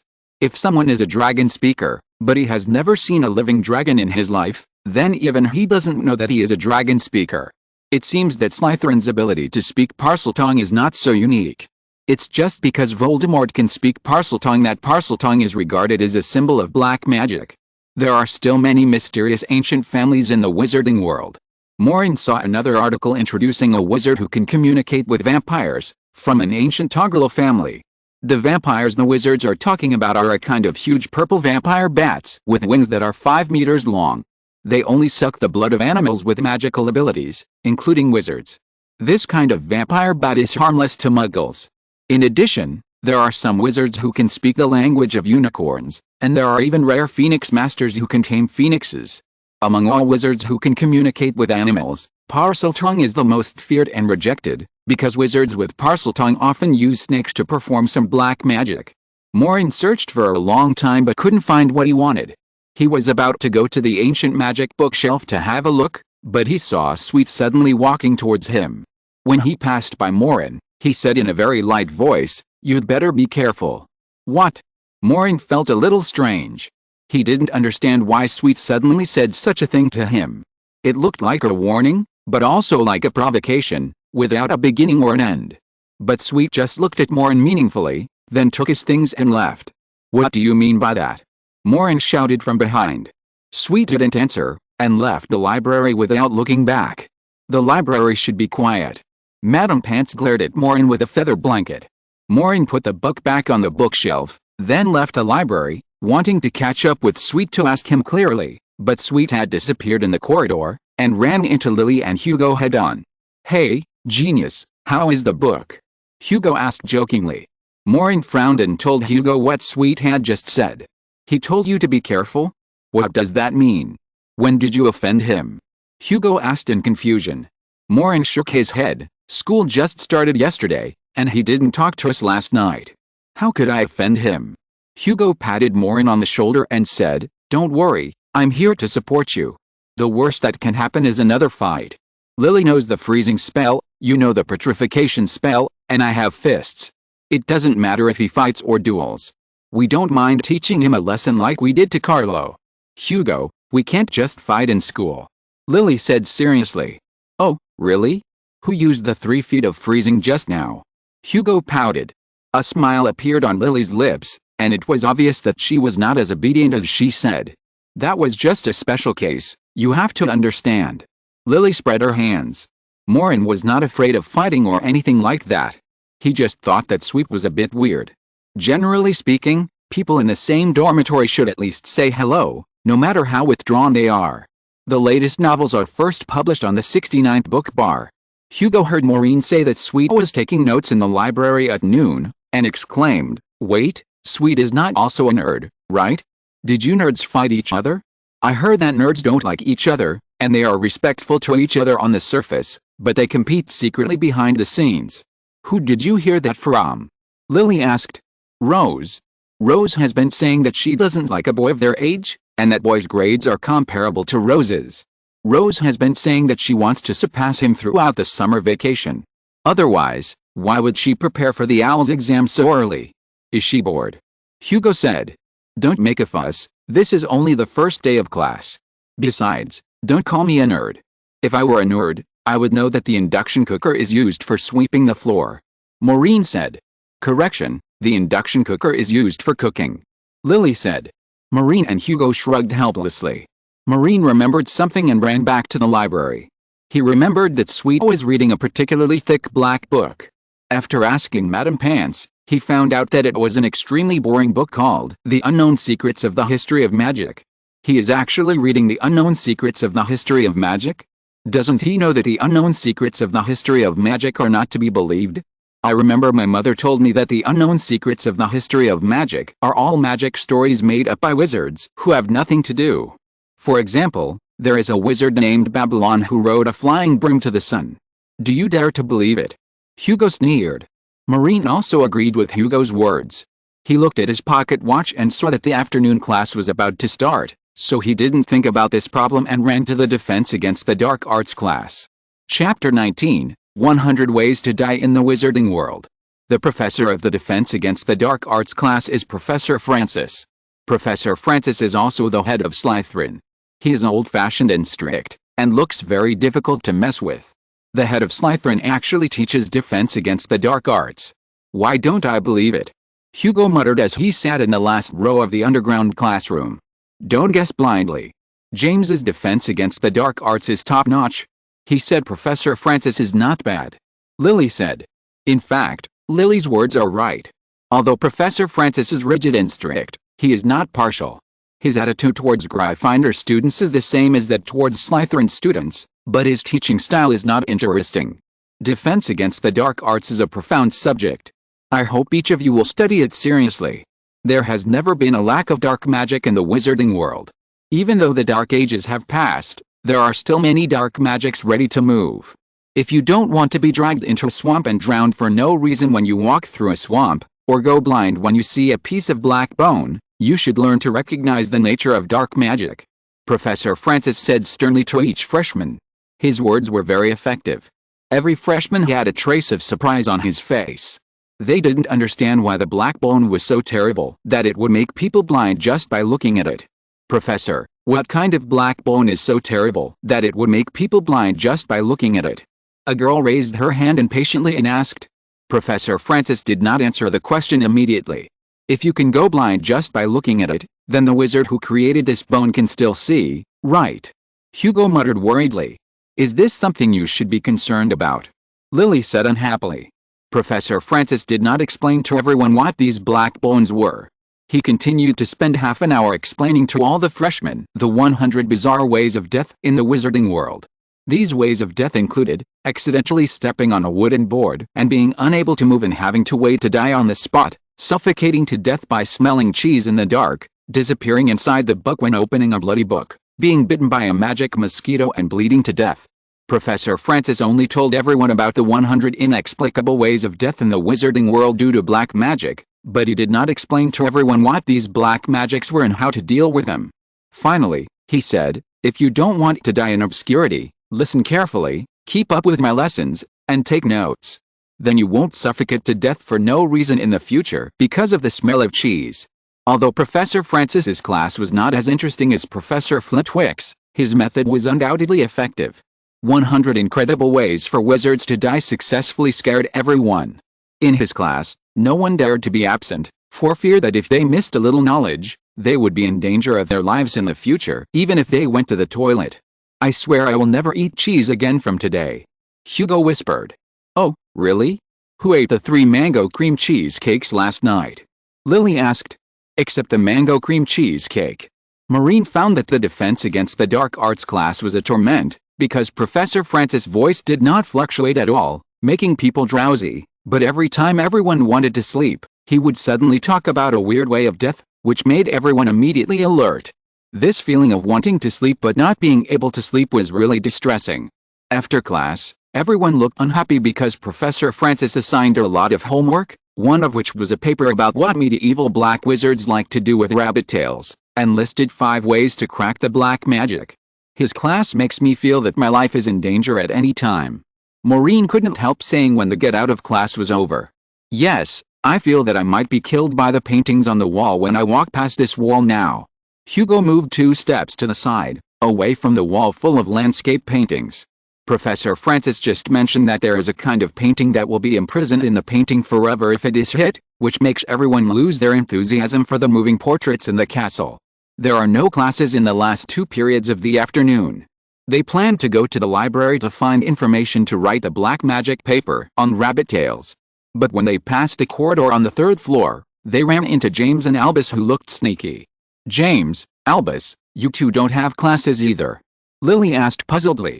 James made a gesture to silence. "Don't talk, we have to do something." Maureen saw Albus cleverly put away a piece of quick-acting skipping candy, and everyone already understood why the 2 of them were here. "What are you going to do?" Maureen asked. "Declare war on Peeves," James said seriously. Hugo cursed and said, "Take me with you. He threw dragon dung fertilizer at me this morning and said I looked like a walking mandrake, that short devil." Albus shook his head. "No, you can't do any spells, you will only hold us back, we would rather take Maureen with us." Hugo drew out his wand and said unconvincedly, "Who said I can do spells? Look, it's vivid." A flame spurted out from the top of Hugo's wand and ignited the floor. James and Albus looked at Hugo in confusion. "Is this the folding charm? How did it turn into fire?" "Stop talking nonsense, I won't hold you back." Hugo was not ashamed at all, and turned to Maureen and whispered, "Anyway, magic can scare people, no matter if the spell is right or not, right?" Maureen laughed and couldn't refute. James once sprayed a stream of water to extinguish Hugo's flame, and then said, "Forget it, don't make a lot of noise, follow me." "I won't go, it's boring." Lily shrugged her shoulders, not wanting to get involved in the boys' pranks. "The latest novels are first published on the 69th book bar. You won't think so when you are fooled by Peeves," Hugo shouted at Lily's back. They followed James and Albus to the northwest tower, where there was a magic art classroom. The art classroom was specially for students who were interested in painting to practice painting. James took out the Marauder's map, which showed the entire Hogwarts, as well as various secret passages. The map showed everyone's name, and it clearly recorded who was where. Along the way, Hugo wanted to snatch the Marauder's map, but James refused. "Can't we make a copy of the Marauder map? Uncle George should have a way, right?" Hugo asked. James looked around and saw that no one was paying attention to them. He turned into a corridor and replied, "The Marauder's map cannot be copied. The materials used to make this map are very difficult to obtain. You can't just get a piece of parchment." Maureen asked, "Then how are you going to deal with Peeves?" "The plan is this. Albus will attract Peeves' attention. I will wait for an opportunity to stick Peeves to the wall with ghost glue, and you will shoot him with dung balls. James took out a few bags of black dung balls from his school bag and distributed them to Maureen and the others. Dung balls are the size of a finger. They look shiny and bright from the outside, and even emit a strange fragrance. But if you accidentally crush them, the stinky juice inside will make people unforgettable for life. The smell can be smelled from 2 streets away, and it is impossible to remove it without a special spell. The spell is Urad. Think of Peeves in your mind, and the dung eggs will attack Peeves. Remember, you must hide 2 meters away when the dung eggs explode, otherwise you will suffer. James warned, believe me, you definitely don't want to go to dinner with a stinky smell, or you will be kicked out. We have to make Peeves take a stinky bath and let him remember it. Maureen knew the effect of the dung eggs. The liquid that exploded underneath might make people vomit overnight meals. This classroom has 2 doors. I will go in the front door and you will go in the back door. James, be quick. Once the ghost glue doesn't stick to Peeves, he will run through the wall. The ghost glue can prevent him from running through the wall. Albus said seriously. Maureen didn't want to go at first. After all, it was not a good thing to go against Peeves on the first day of school, but Hugo forced him to go. Maureen thought it was just for fun, so it didn't matter, so he agreed. Chapter 20: A Strange Turn. Albus had already entered through the front door, and Albus's cheerful voice came from the classroom. Hey, Peeves. Oh, your painting of a blasting-tailed Scroot is really beautiful. That's a hippogriff. You are a fool Potter with no taste. Peeves' laughter came from the classroom. James had carefully opened the back door, and Maureen and the others immediately tiptoed into the classroom. There were some easels and 2 rows of cabinets full of paint in the classroom. With the cover of the cabinets, they quietly sneaked behind Peeves. Peeves was looking at Albus with a smirk on his face, as if he was thinking about how to tease Albus. James signaled Maureen and the others, and he had already used the levitation spell to get the ghost glue into the air, and the ghost glue slowly approached Peeves. Maureen and Hugo had already drawn their wands and were ready. Peeves, you should pay the price. James shouted, and the ghost glue was splashed at Peeves. But at this moment, Albus' voice suddenly came, oh no, James. This is a trap. Ouch. Albus screamed in pain, and Maureen and others felt puzzled, because they clearly saw Albus standing in front of Peeves, talking and laughing, and did not say anything to Maureen and others. At this time, James' ghost glue had been poured out, and it was about to splash on Peeves, but the glue suddenly paused in the air, as if blocked by something. Crash. Hugo had the deepest hatred for Peeves, and he directly drew out his wand and pointed at the dung egg and whispered Urad. The dung egg smashed towards Peeves' figure, but it didn't hit Peeves, and then it seemed to be rebounded by something and hit Hugo all of a sudden. Hugo screamed, and the dung egg exploded on his head, and he was immediately soaked with stench. Maureen dodged in time, but his body was still splashed by the stinky juice of the dung egg, and he felt bad, and the stench swept the whole classroom. What happened? James' ghost glue was also rebounded and soaked him. Albus shouted in front, it's a magic canvas. Peeves has made a magic canvas in the classroom. Bang! The scene in front was suddenly distorted, and then a huge canvas was torn open. Albus ran over with his head in his hands, his body covered with colorful paint. Everyone realized that the classroom was separated by a huge canvas. The canvas showed fake Peeves and Albus. The 2 of them were actually on the other side of the canvas. The magic canvas can reflect a specific scene on the canvas, which is lifelike and moving.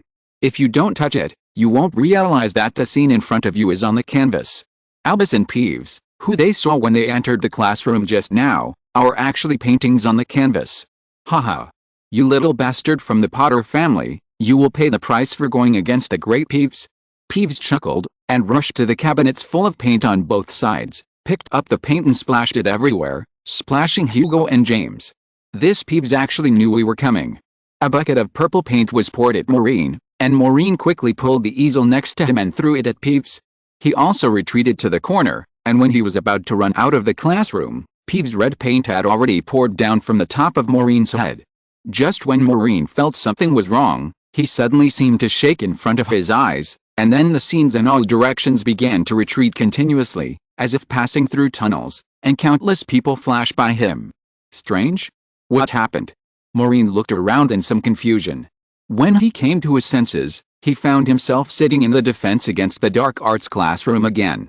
If you don't want to die in obscurity, listen carefully, follow my lessons, and take notes.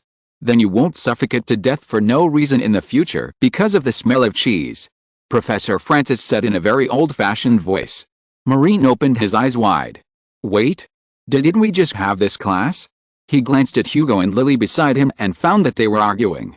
"I swear I will never eat cheese again from today," Hugo whispered. "Oh, really? Who ate the 3 mango cream cheesecakes last night?" Lily asked. "Except the mango cream cheesecake." Maureen was completely confused. He had heard this familiar conversation an hour ago. He was clearly fighting Peeves in the art classroom just now, so why did he suddenly return to the defense against the dark arts class? "Hugo, are you okay?" Maureen looked at Hugo. Hugo just wanted to attack Peeves with a dung ball, but the dung ball bounced back and splashed all over Hugo. Hugo's whole body smelled like he had fallen into a toilet. But at this time, Hugo's body was clean without any trace of feces. "Of course there's something. Professor Francis's description of the 100 bizarre ways of wizards dying horrifies me," Hugo said. This was not what Maureen wanted to hear. Hugo seemed to have forgotten his battle with Peeves just now, or Maureen seemed to have experienced something that Hugo had not experienced yet. Maureen felt more and more strange. He kept looking at Hugo and Lily. Was this a joke? If Hugo and Lily wanted to play a joke on him, Professor Francis and a group of Slytherin students would not be idle to cooperate. The bell for the end of Get Out of Class rang half an hour later, and Professor Francis assigned a piece about the black magic of the rabbit's tail. Maureen couldn't figure out what happened, but Hugo and Lily decided to go to the library. All these familiar scenes were exactly the same as what Maureen had just experienced.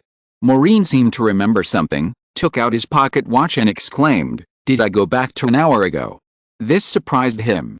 The only magical item that could go back to the past was a time converter, and Maureen was 100% sure that the pocket watch in his hand was just an ordinary pocket watch, not a time converter. "What are you talking about? What do you mean by going back to an hour ago?" Hugo asked curiously. "The latest novels are published on the 69th book bar." "No, I just haven't figured out some things yet," Maureen said. If what he thought was right, then he would meet James and Albus, who skipped class on the 3rd floor. Sure enough, when they walked to the 3rd floor, they met the sneaky James brothers in the corridor. "James, Albus, you two don't have classes either?" Lily asked in confusion. James made a gesture to keep quiet. "Don't talk, we have to do something." When Hugo was about to ask what it was, Maureen had already answered for James. "Declare war on Peeves, right?" James looked at Maureen in confusion. "How do you know?" It was actually true. All this happened an hour ago, and Maureen was experiencing it for the second time. Maureen shook his head quickly. "Guess." Then Hugo cursed and asked Albus to take him with him, because Peeves said in the morning that he was a walking mandrake and sprinkled dragon dung fertilizer on him. Albus despised Hugo for not being able to use spells, and then Hugo took out his wand and recited the folding spell, and the wand sprayed flames. Anyway, magic can scare people. Who cares if the spell is right or not, right? Hugo turned his head and said to Maureen. This time Maureen didn't laugh. He thought seriously about what happened just now, and his doubts became deeper and deeper. It seems that he did inexplicably return to an hour ago and experience what he just experienced again. But he doesn't have a time turner, so how did he do this? Chapter 21 Back to the Past. James had already stuffed the dung balls into Maureen and Albus's pockets and told them the plan. Albus attracted Peeves' attention, James used ghost glue to attack, and Maureen and Hugo used dung balls to attack. You will fail like this, Maureen said. No, Peeves doesn't know we will deal with him. Albus is very good at attracting Peeves. James didn't take Maureen's words to heart. But Maureen stopped James and the others seriously, although I don't know why. Peeves already knows we will go. He will use the magic canvas to deceive us and wait for us to take the bait. In the end, we will be fooled by Peeves. Maureen thought of Hugo, who was just splashed with paint and dung balls. He felt that it was necessary to help Hugo, otherwise Hugo would have to bear the stench when he returned to the dormitory. Magic canvas? Where did Peeves get the magic canvas? Maureen, how did you know? James asked in confusion. I saw Peeves making a magic canvas when I went to the library at noon. Maureen lied. He couldn't explain how he went back to an hour ago. Even if he explained, they probably wouldn't believe him, so he could only say this. James nodded thoughtfully. If what you said is right, then we need to make a plan from the beginning. We know what to do. Maureen replanned based on what happened just now, and James and Albus nodded. Not bad. I didn't expect that you are also a prank genius, Maureen. James said approvingly. Then let's do it. Albus said and couldn't wait to open the way in front. They came to the classroom where Peeves was. This time it was Maureen who attracted Peeves' attention. He entered from the back door. When he entered the classroom, he saw Peeves drawing an ugly blasting-tailed Scroot on the blackboard. Maureen knew that the Peeves in front of him was actually a scene of the magic canvas. The Peeves on the canvas would naturally move. Hey, Peeves, the unicorn you drew is really ugly. Maureen said casually. That's a hippogriff, you idiot. Peeves on the canvas turned around and looked at Maureen with ill intentions. No matter who came in, Peeves wanted to play a prank on him. He played pranks on everyone. Really? Then your painting skills are really bad. Maureen said regretfully. Peeves' eyes kept rolling. He was behind the canvas and could see Maureen through the canvas. He set his eyes on the paint bucket and was thinking about how to pour the paint on Maureen, but Maureen suddenly threw a Peruvian smoke bomb in front of him. The black smoke rolled over and separated Maureen and Peeves.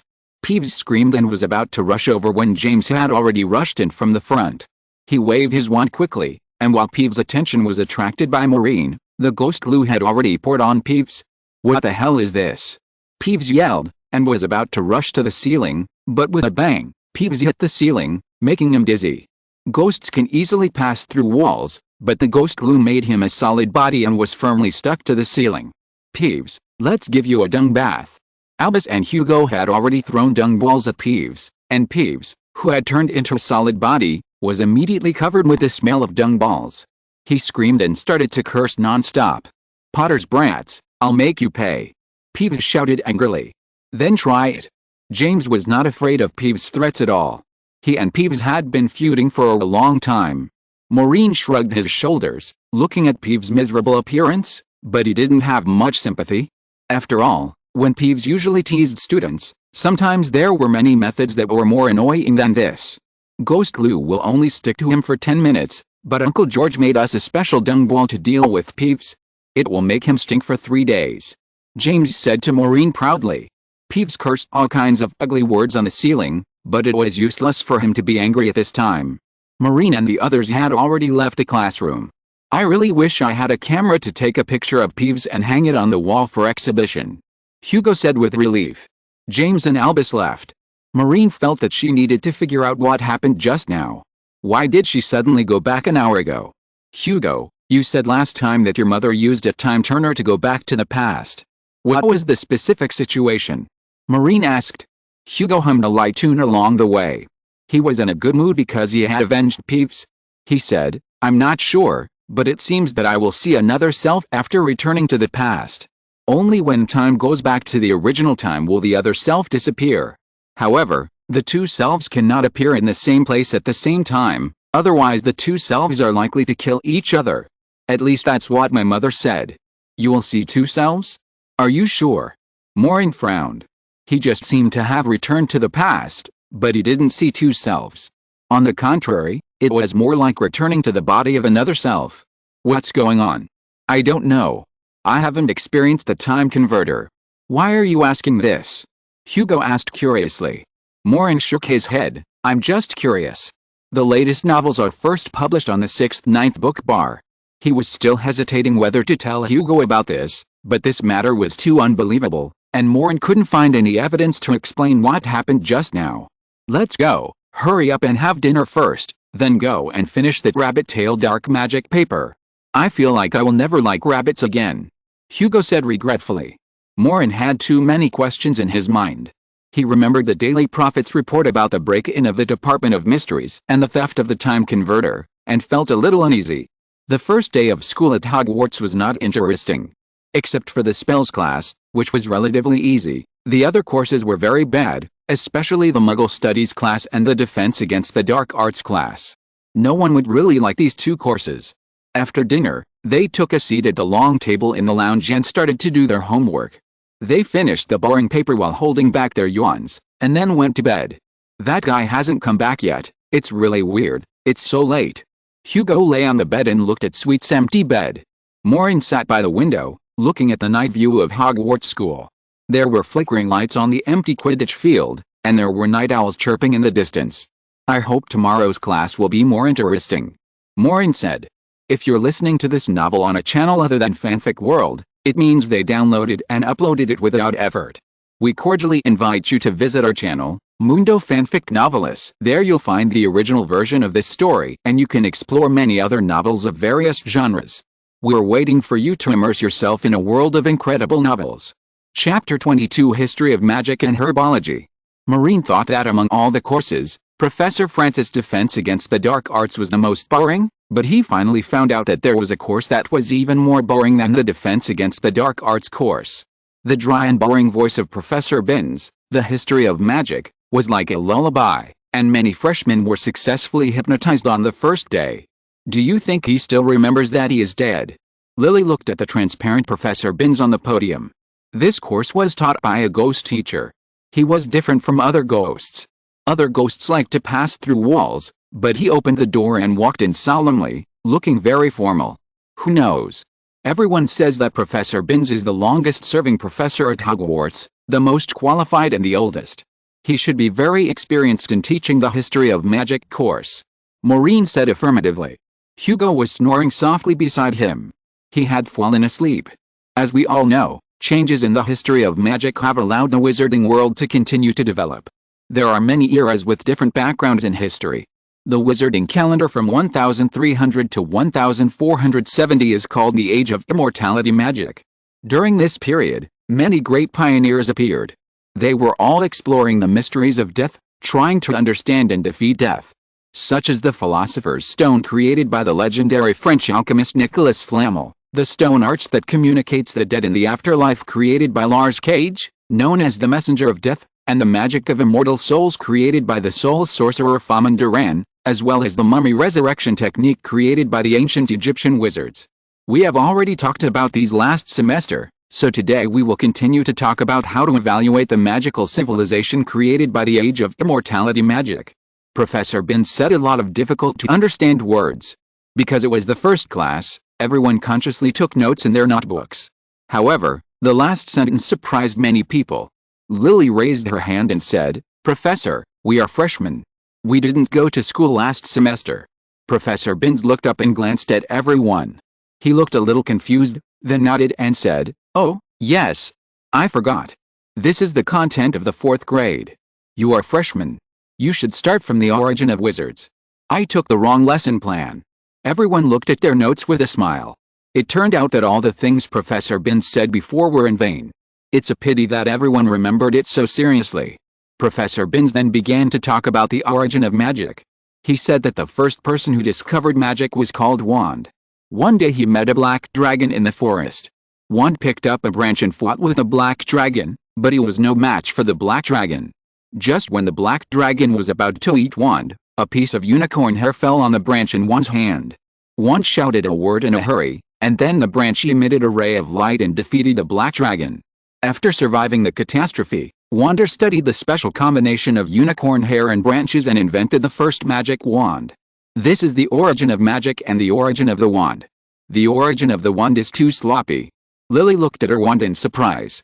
It was hard to imagine that the first wand and the first spell came from this. How do you expect our wizard's wands to be invented? Like the old wand, it was made by the god of death breaking off the elder tree? That is the magic story of the 3 brothers. Maureen said. When he was a child, his grandfather told him the story of the 3 brothers and the origin of the Deathly Hallows, which included the most powerful wand in the world. Children born in wizard families are not unfamiliar with these stories. Lily flipped through the book and asked, then the sentence that Mr. Wonder shouted should be the first spell in the history of magic. The book doesn't say what this spell is. Maybe it's frozen 3 feet. Lily. Hugo said with a sly smile. Oh, shut up. Lily said. Professor Binns did not say what the spell was. He had already started talking about how Mr. Wonder used his wand to make fire, but because of improper control, it caused a forest fire. However, everyone seemed to be uninterested in these things. Even if a plant that would not catch fire was found in the fire, everyone thought it was no big deal. Although Professor Francis, who taught the Defense Against the Dark Arts class, had a voice comparable to Professor Binns, at least no one dared to sleep when Professor Francis taught. The awe and fear of death forced everyone to listen carefully. Professor Binns only read the textbook when teaching, and did not ask questions.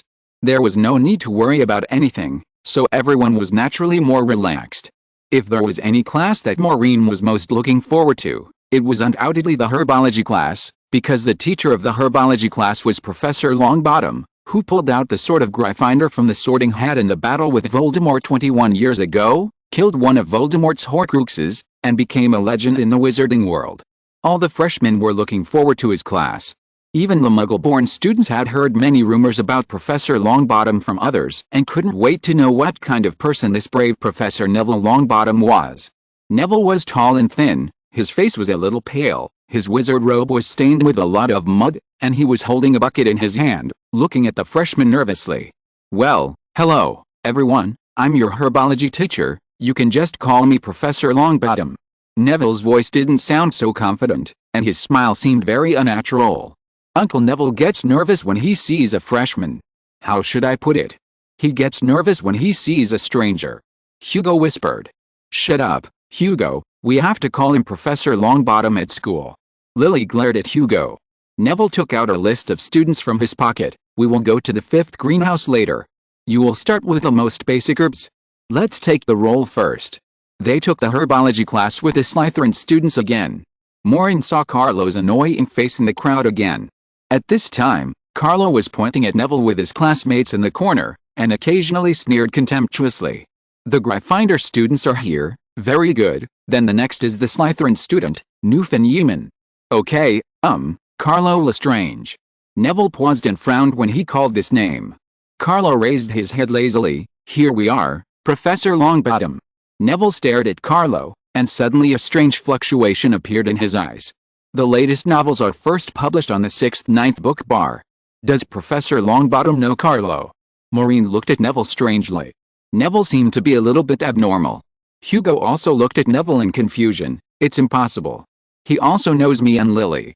He didn't say much when he called the roll just now." Lily hesitated for a moment and whispered, "Carlo's great-aunt is Bellatrix, remember? I heard from my father that Professor Longbottom's parents were tortured by the Death Eater Bellatrix and were sent to St. Mungo's Hospital." Maureen looked at Neville in surprise, and then looked at Carlo with a look of contempt. He understood why Neville stopped when he read Carlo's name. It turned out to be this reason. "What's wrong? Is there something wrong with my name?" Carlo dragged his annoying tone, and after a while he added, "Professor." Neville took a deep breath and shook his head. "No, next one, Surrey Clinton." After he finished reading the rest of the names, he led everyone to the greenhouse. Carlo deliberately fell behind, away from Neville, whispered something to his companions, and then laughed. "He must be telling others about Uncle Neville's parents, the dirty bastard," Hugo said through gritted teeth. Chapter 23 Herbal Medicine Lesson. St. Mungo's Hospital really accepts everything, including idiots. I heard that the idiot parents of one of us are in St. Mungo's Hospital. How pitiful. Carlo said contemptuously. Hugo drew out his wand and turned to rush towards Carlo, but Lily held him back and stopped him from being impulsive. "Let me teach him a lesson," Hugo whispered. "Don't be impulsive. He was just talking and didn't mention anyone by name. Did you beat him up just because he said there were idiots in St. Mungo's Hospital? This is different from yesterday," Lily said seriously. "I don't care so much. Anyone with a discerning eye knows what he is talking about, right?" Hugo said. Maureen shook her head. "No one with a discerning eye knows about Professor Longbottom's parents. If we beat him up, then when the professor asks us why, should we tell him that we are venting his anger on behalf of his parents?" "Of course we are," Hugo said without hesitation. "Then everyone will know about the professor's parents in St. Mungo's Hospital," Maureen said. Hugo found that what Maureen said was right. This was different from the class yesterday. He put away his wand unwillingly and glared at Carlo, who was still laughing. He will have to pay the price for his words one day. They walked into the greenhouse. The greenhouse was mixed with the smell of unicorn feces, which was a bit pungent. Everyone looked at Neville curiously. Neville was still a little uncomfortable being stared at by so many strange students. Although he had taught at Hogwarts for several years, he would be nervous every year when he had to teach freshmen at the beginning of the school. "Then let's go to class now." When Neville was about to give a lecture, a Gryffindor freshman suddenly raised his hand. Neville was stunned for a moment, looked at the list, and asked, "Your name is Carl, right? Any questions?" Professor, I heard that you played a key role in the defense of Hogwarts 21 years ago. Is this true? Carl asked excitedly. Neville hesitated. Since he came here to teach, freshmen would ask about this every year at the beginning of the school. He was always not used to it. How can I put it? Harry played a key role. I just cut off a snake's head. Neville muttered. But that snake represents Voldemort himself, doesn't it? If the snake's head is not cut off, Voldemort can't be killed. That's what the book says, right? Another Gryffindor girl asked. That's true, but that happened 21 years ago and has nothing to do with our class. How did you pull the Gryffindor sword out of the sorting hat? Did the sorting hat tell you what the spell was? Or is there a space hidden in the sorting hat? I heard that there is an infinite extension spell that can do it. Another brown-haired boy, Shelley, asked impatiently. Neville hesitated and said, I don't know either.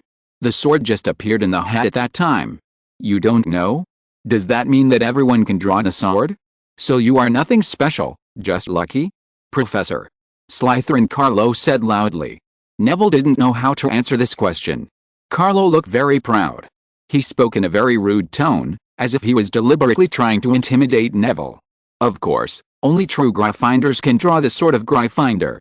Carlo, Professor Longbottom is a Gryffindor, but you are not, so you can't draw it. I really hope you can read more books. Maureen said bluntly. Many Gryffindor freshmen obviously didn't know about this. Not everyone had read as many books about the Battle of Hogwarts 21 years ago as Maureen did. Everyone was excited to hear Maureen say that only Gryffindors could draw the sword. On the contrary, every Slytherin acted disdainful. Carlo stared at Maureen and sneered, only people from Gryffindor can draw the sword? Don't tell me you have drawn the sword, Maureen. Didn't I see any of you Gryffindor people being hit on the head by the sword of the sorting hat during the sorting ceremony the day before yesterday? Maureen said, that's because the Dark Ages have long passed. There is no need for the sword of Gryffindor to uphold justice, understand? I can guarantee that as long as any ambitious dark wizard dares to attack Hogwarts, the sword of Gryffindor will come out of the sorting hat. I think you know best how a certain ambitious number 1 Death Eater died, don't you? You are looking for death? Carlo's thin lips showed a trace of resentment. He naturally understood what Maureen was talking about. The Lestrange family, like the Malfoy family, have accepted the concept of the family since childhood. They all support Voldemort's ideas and believe that pure-blooded wizards are supreme. And his great-aunt is the number 1 Death Eater Bella, and Carlo has always been proud of her. Maureen's words at this moment were like a slap in his face, making him furious. Really? Try it. Maureen said calmly. The atmosphere became very tense. No matter Slytherin or Gryffindor students spoke at this moment. Gryffindor freshmen all straightened their chests because Gryffindor played a leading role in the battle 21 years ago. Slytherin students were hostile to Gryffindor. Many of them believed that only pure-blooded wizards were real wizards. Don't argue. This is a herbology class, not a history of magic. If you want to know what happened 21 years ago, you should look up magic information. Let's start the class now. Neville broke the silence. The latest novels are first published on the 6th 9 books. Sorry, Professor. Maureen said apologetically. Everyone finally came to their senses and stopped tangling with this matter, but Maureen knew that he and Carlo had already made a feud, but he was never afraid of anything. Man, that was really great just now. Did you see Carlo's face? He looked like he had eaten a stinky sock.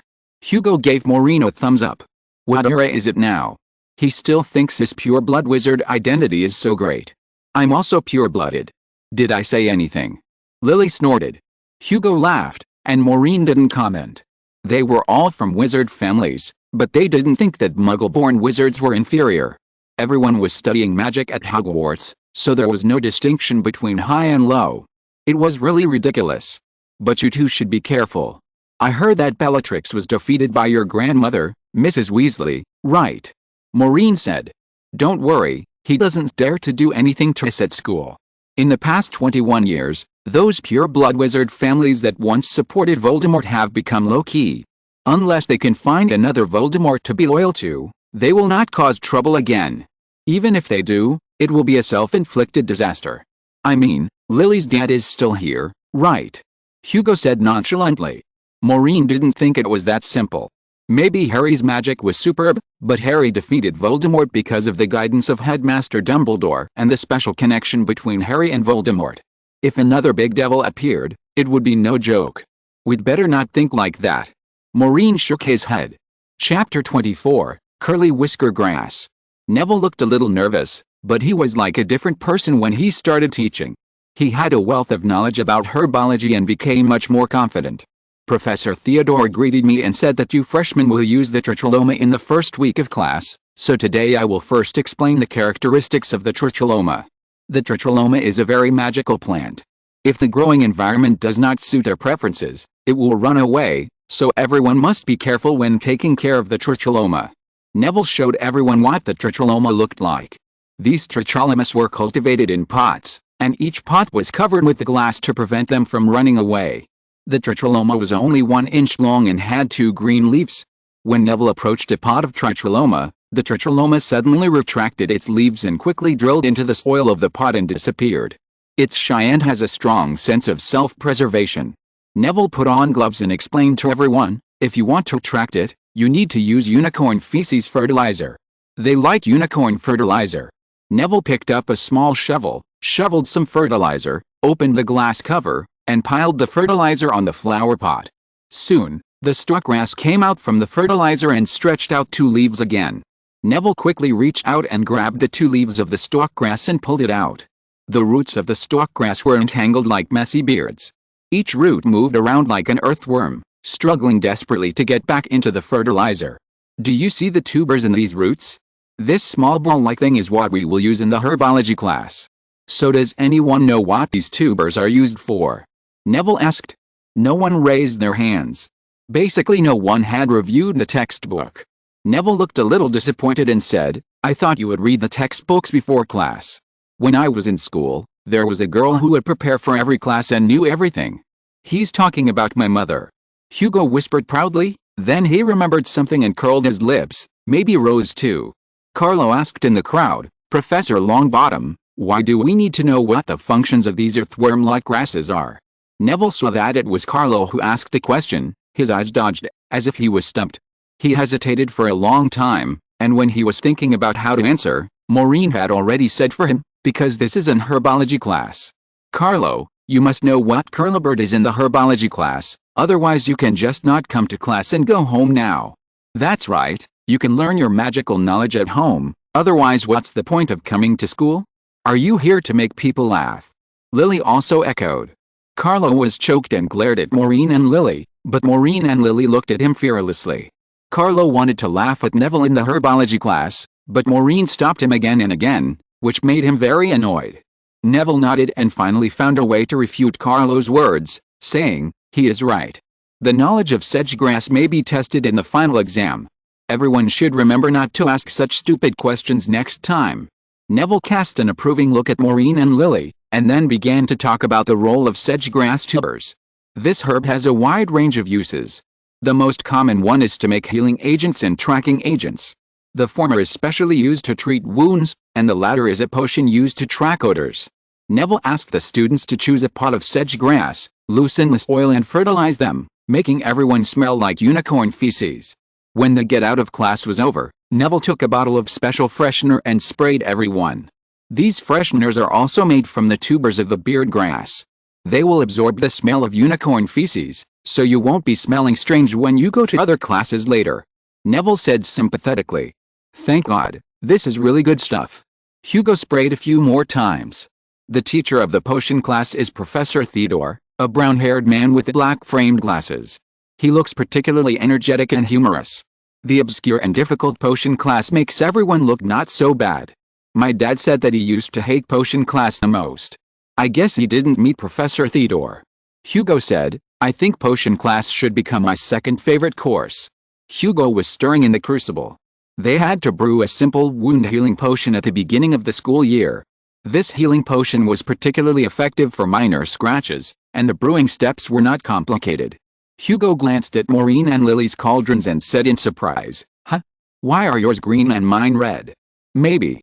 Before Maureen could finish her words, a flame suddenly burst out of Hugo's cauldron, and a cloud of thick smoke rolled out. Maureen took a breath and dodged to the side. Your steps are wrong." Maureen finished the rest of her words. Hugo's eyelashes were also burned off. "Hugo, are you competing with the flames?" Lily said angrily. The ash from Hugo's thick smoke fell into her crucible, and the potion in her crucible also turned red. Hugo stuck out his tongue and tried to flick off the ash on his clothes, but the ash fell into Maureen's crucible, and Maureen's potion also turned red. "You completely defeated me." Maureen shook her head helplessly. Needless to say, the three of them did not get any grades in the class this time. Professor Theodore also asked them to go back and find a time to brew the healing potion again and hand it in next week. After dinner, when we returned to the Gryffindor common room, we found many people whispering and discussing something. Gryffindor's prefect Nelson specially called all the freshmen together and asked seriously, "Did any one of you see Wright Mosby yesterday afternoon? The latest novels are first published on 6th Book Bar." "Who is Wright Mosby?" Maureen asked. "He is also a freshman like you, but he is a Hufflepuff. He didn't go back to the dormitory last night and didn't go to class this morning. Now the Hufflepuff prefect is looking for him and asked me to ask you if you have seen him," Nelson said seriously. "Missing?" All the freshmen looked at each other, wondering how he could be missing on the first day of school. "When did he disappear?" Lily asked. "You can't say he's missing. He must have gotten lost or something. He didn't go to the last 2 classes yesterday afternoon." "Gryffindor didn't have classes in the last 2 classes yesterday afternoon, right? Has anyone seen where he went?" Nelson asked. "The classes of the 4 colleges are staggered. Hufflepuff freshmen had classes in the last 2 classes yesterday afternoon, but Gryffindor didn't." Everyone shook their heads because it was only the first day of school and they were not familiar with each other. Even if someone was missing, the freshmen wouldn't pay much attention, not to mention that Wright Mosby was a Hufflepuff freshman. They hadn't even recognized all the Gryffindor members yet, so how could they know who Wright Mosby was? "If any of you see Mosby, tell me. Don't wander around before you're familiar with Hogwarts. It'll be troublesome if you get lost," Nelson warned before leaving. Maureen fell into deep thought. Did he disappear when he didn't have classes yesterday afternoon? Chapter 25, People Who Suddenly Appeared on the Map. When there was no class yesterday afternoon, Maureen went with Hugo to deal with Peeves, and did not see the so-called Wright Mosby. But at that time, a strange thing happened to Maureen, and he inexplicably went back to an hour ago. It should be a coincidence. Maureen did not connect the two things together. He still did not figure out why he went back to the past. However, if he wanted to find someone in Hogwarts, there was a way that was obviously the simplest. He found James tinkering with magic toys in the corner of the common room. James was there promoting quick-acting skipping candy. "James, can I borrow your Marauder's map to see where the missing Mosby is?" Maureen asked in a low voice. James shrugged and said, "Why look for him? Freshmen always wander around. Maybe they get stuck in a toilet and get lost, or Moaning Myrtle locks them in a toilet. Nelson is making a fuss. I bet he'll stumble back to the Hufflepuff common room later this afternoon or evening. Please, just take 5 minutes. If he's in school, you'll definitely be able to find him on the map," said Maureen. James took out the Marauder's map, walked to a deserted place, took out his wand and tapped the map, and whispered, "I solemnly swear that I'm up to no good." The ink on the map soon began to emerge, outlining the shape of Hogwarts Castle, and countless small dots crowded together, writing the names of Hogwarts teachers, students, and ghosts. "Anyway, you can find it yourself. Give it back to me when you're done." James ran back to promote his magic jokes again. Maureen could only start looking for the names one by one, which was not easy, because there were thousands of teachers and students in Hogwarts, and it was a big challenge to find them one by one. The points on the map kept moving. Sometimes, after Maureen had found the second floor of the castle, he would find that more people had gathered there. At this time, he needed to start looking again. After all, people in Hogwarts would move around and would not stand still waiting for him to find them. Maureen searched for a long time but still could not find the name of Wright Mosby on the map. He did see a student named Barney Mosby in the Ravenclaw common room. With so many names on a piece of paper, how do you find a specific person? Maureen ran to ask James. James said, "Uncle George has modified the Marauder's map and cast a search spell. You can just point the map with your wand and call out the name. Why didn't you say so earlier?" Maureen picked up the map and shouted, "Wright Mosby." But there was no movement on the Marauder's map. He shouted again, "Hugo Weasley." Then Hugo's name was magnified and displayed in the Gryffindor Tower. Hugo Weasley ran off to take a nap. Hugo can be found, but Wright Mosby can't be found. Did he leave the school? Maureen thought to himself. However, it was difficult for students to leave the school privately because the castle of Hogwarts had been well defended. Now no one could ride a broom or apron in, and students could not leave without permission. He glanced aimlessly at the names on the Marauders map and suddenly noticed that someone had left the Gryffindor Tower. Sweet Clive, his unsociable roommate, had only said you'd better be careful to Maureen. Was he going to the library again? Maureen thought to himself. It was noon now, and everyone was chatting in the lounge, with a few in the library. Sweet was in the corridor outside the Gryffindor lounge, moving along the corridor and then down to the 7th floor. Sweet walked through the empty classrooms in the corridor, walked to a staircase on the 7th floor, and then stopped. What is he doing there? Has he forgotten the staircase change rules? Maureen stared at Sweet on the Marauders map, wondering. The stairs at Hogwarts change at different times, and this is a regular pattern. However, according to the staircase change schedule posted on the wall of the Gryffindor common room, the staircase where Sweet is now will not lead to the 5th floor until 2 hours later. If you want to go to the 5th floor, you can only take another staircase. 10 minutes passed unknowingly, and even Maureen himself didn't know why he stared at Sweet on the map for so long. Just when Maureen realized that this was a bit stupid, another person suddenly appeared in the corridor on the 7th floor. Wright Mosby. Maureen opened his eyes wide. He never expected that Wright Mosby would suddenly appear in the corridor on the 7th floor. You know, during the 10 minutes that Maureen was staring at Sweet, only 2 students passed by in the corridor, and then only Sweet was waiting at the stairs. But how did Mosby suddenly appear in the corridor on the 7th floor? Sweet was some distance away from Wright Mosby. Shortly after Wright Mosby appeared, Sweet suddenly moved, but he did not walk towards Mosby. Instead, he walked towards the other side of the stairs, went down to the 6th floor, and then made a detour to the library. What on earth is going on? Maureen was a little confused. He originally thought that Mosby's appearance was related to Sweet, but Sweet did not seem to notice Mosby and left on his own. Mosby quickly started to move, making a big circle and walking towards the Hufflepuff lounge in the basement. The latest novels are first published on the 6th-9th book bar. The Hufflepuff common room is in the basement, and Mosby appeared on the 7th floor of the castle. There is such a big difference. This guy couldn't have taken the wrong road, right? The more Maureen thought about it, the more he felt something was wrong. Even if he took the wrong road, there would be a process. But Mosby suddenly appeared in the corridor on the 7th floor just now. This was really puzzling. Maureen thought about it for a long time but still couldn't figure it out.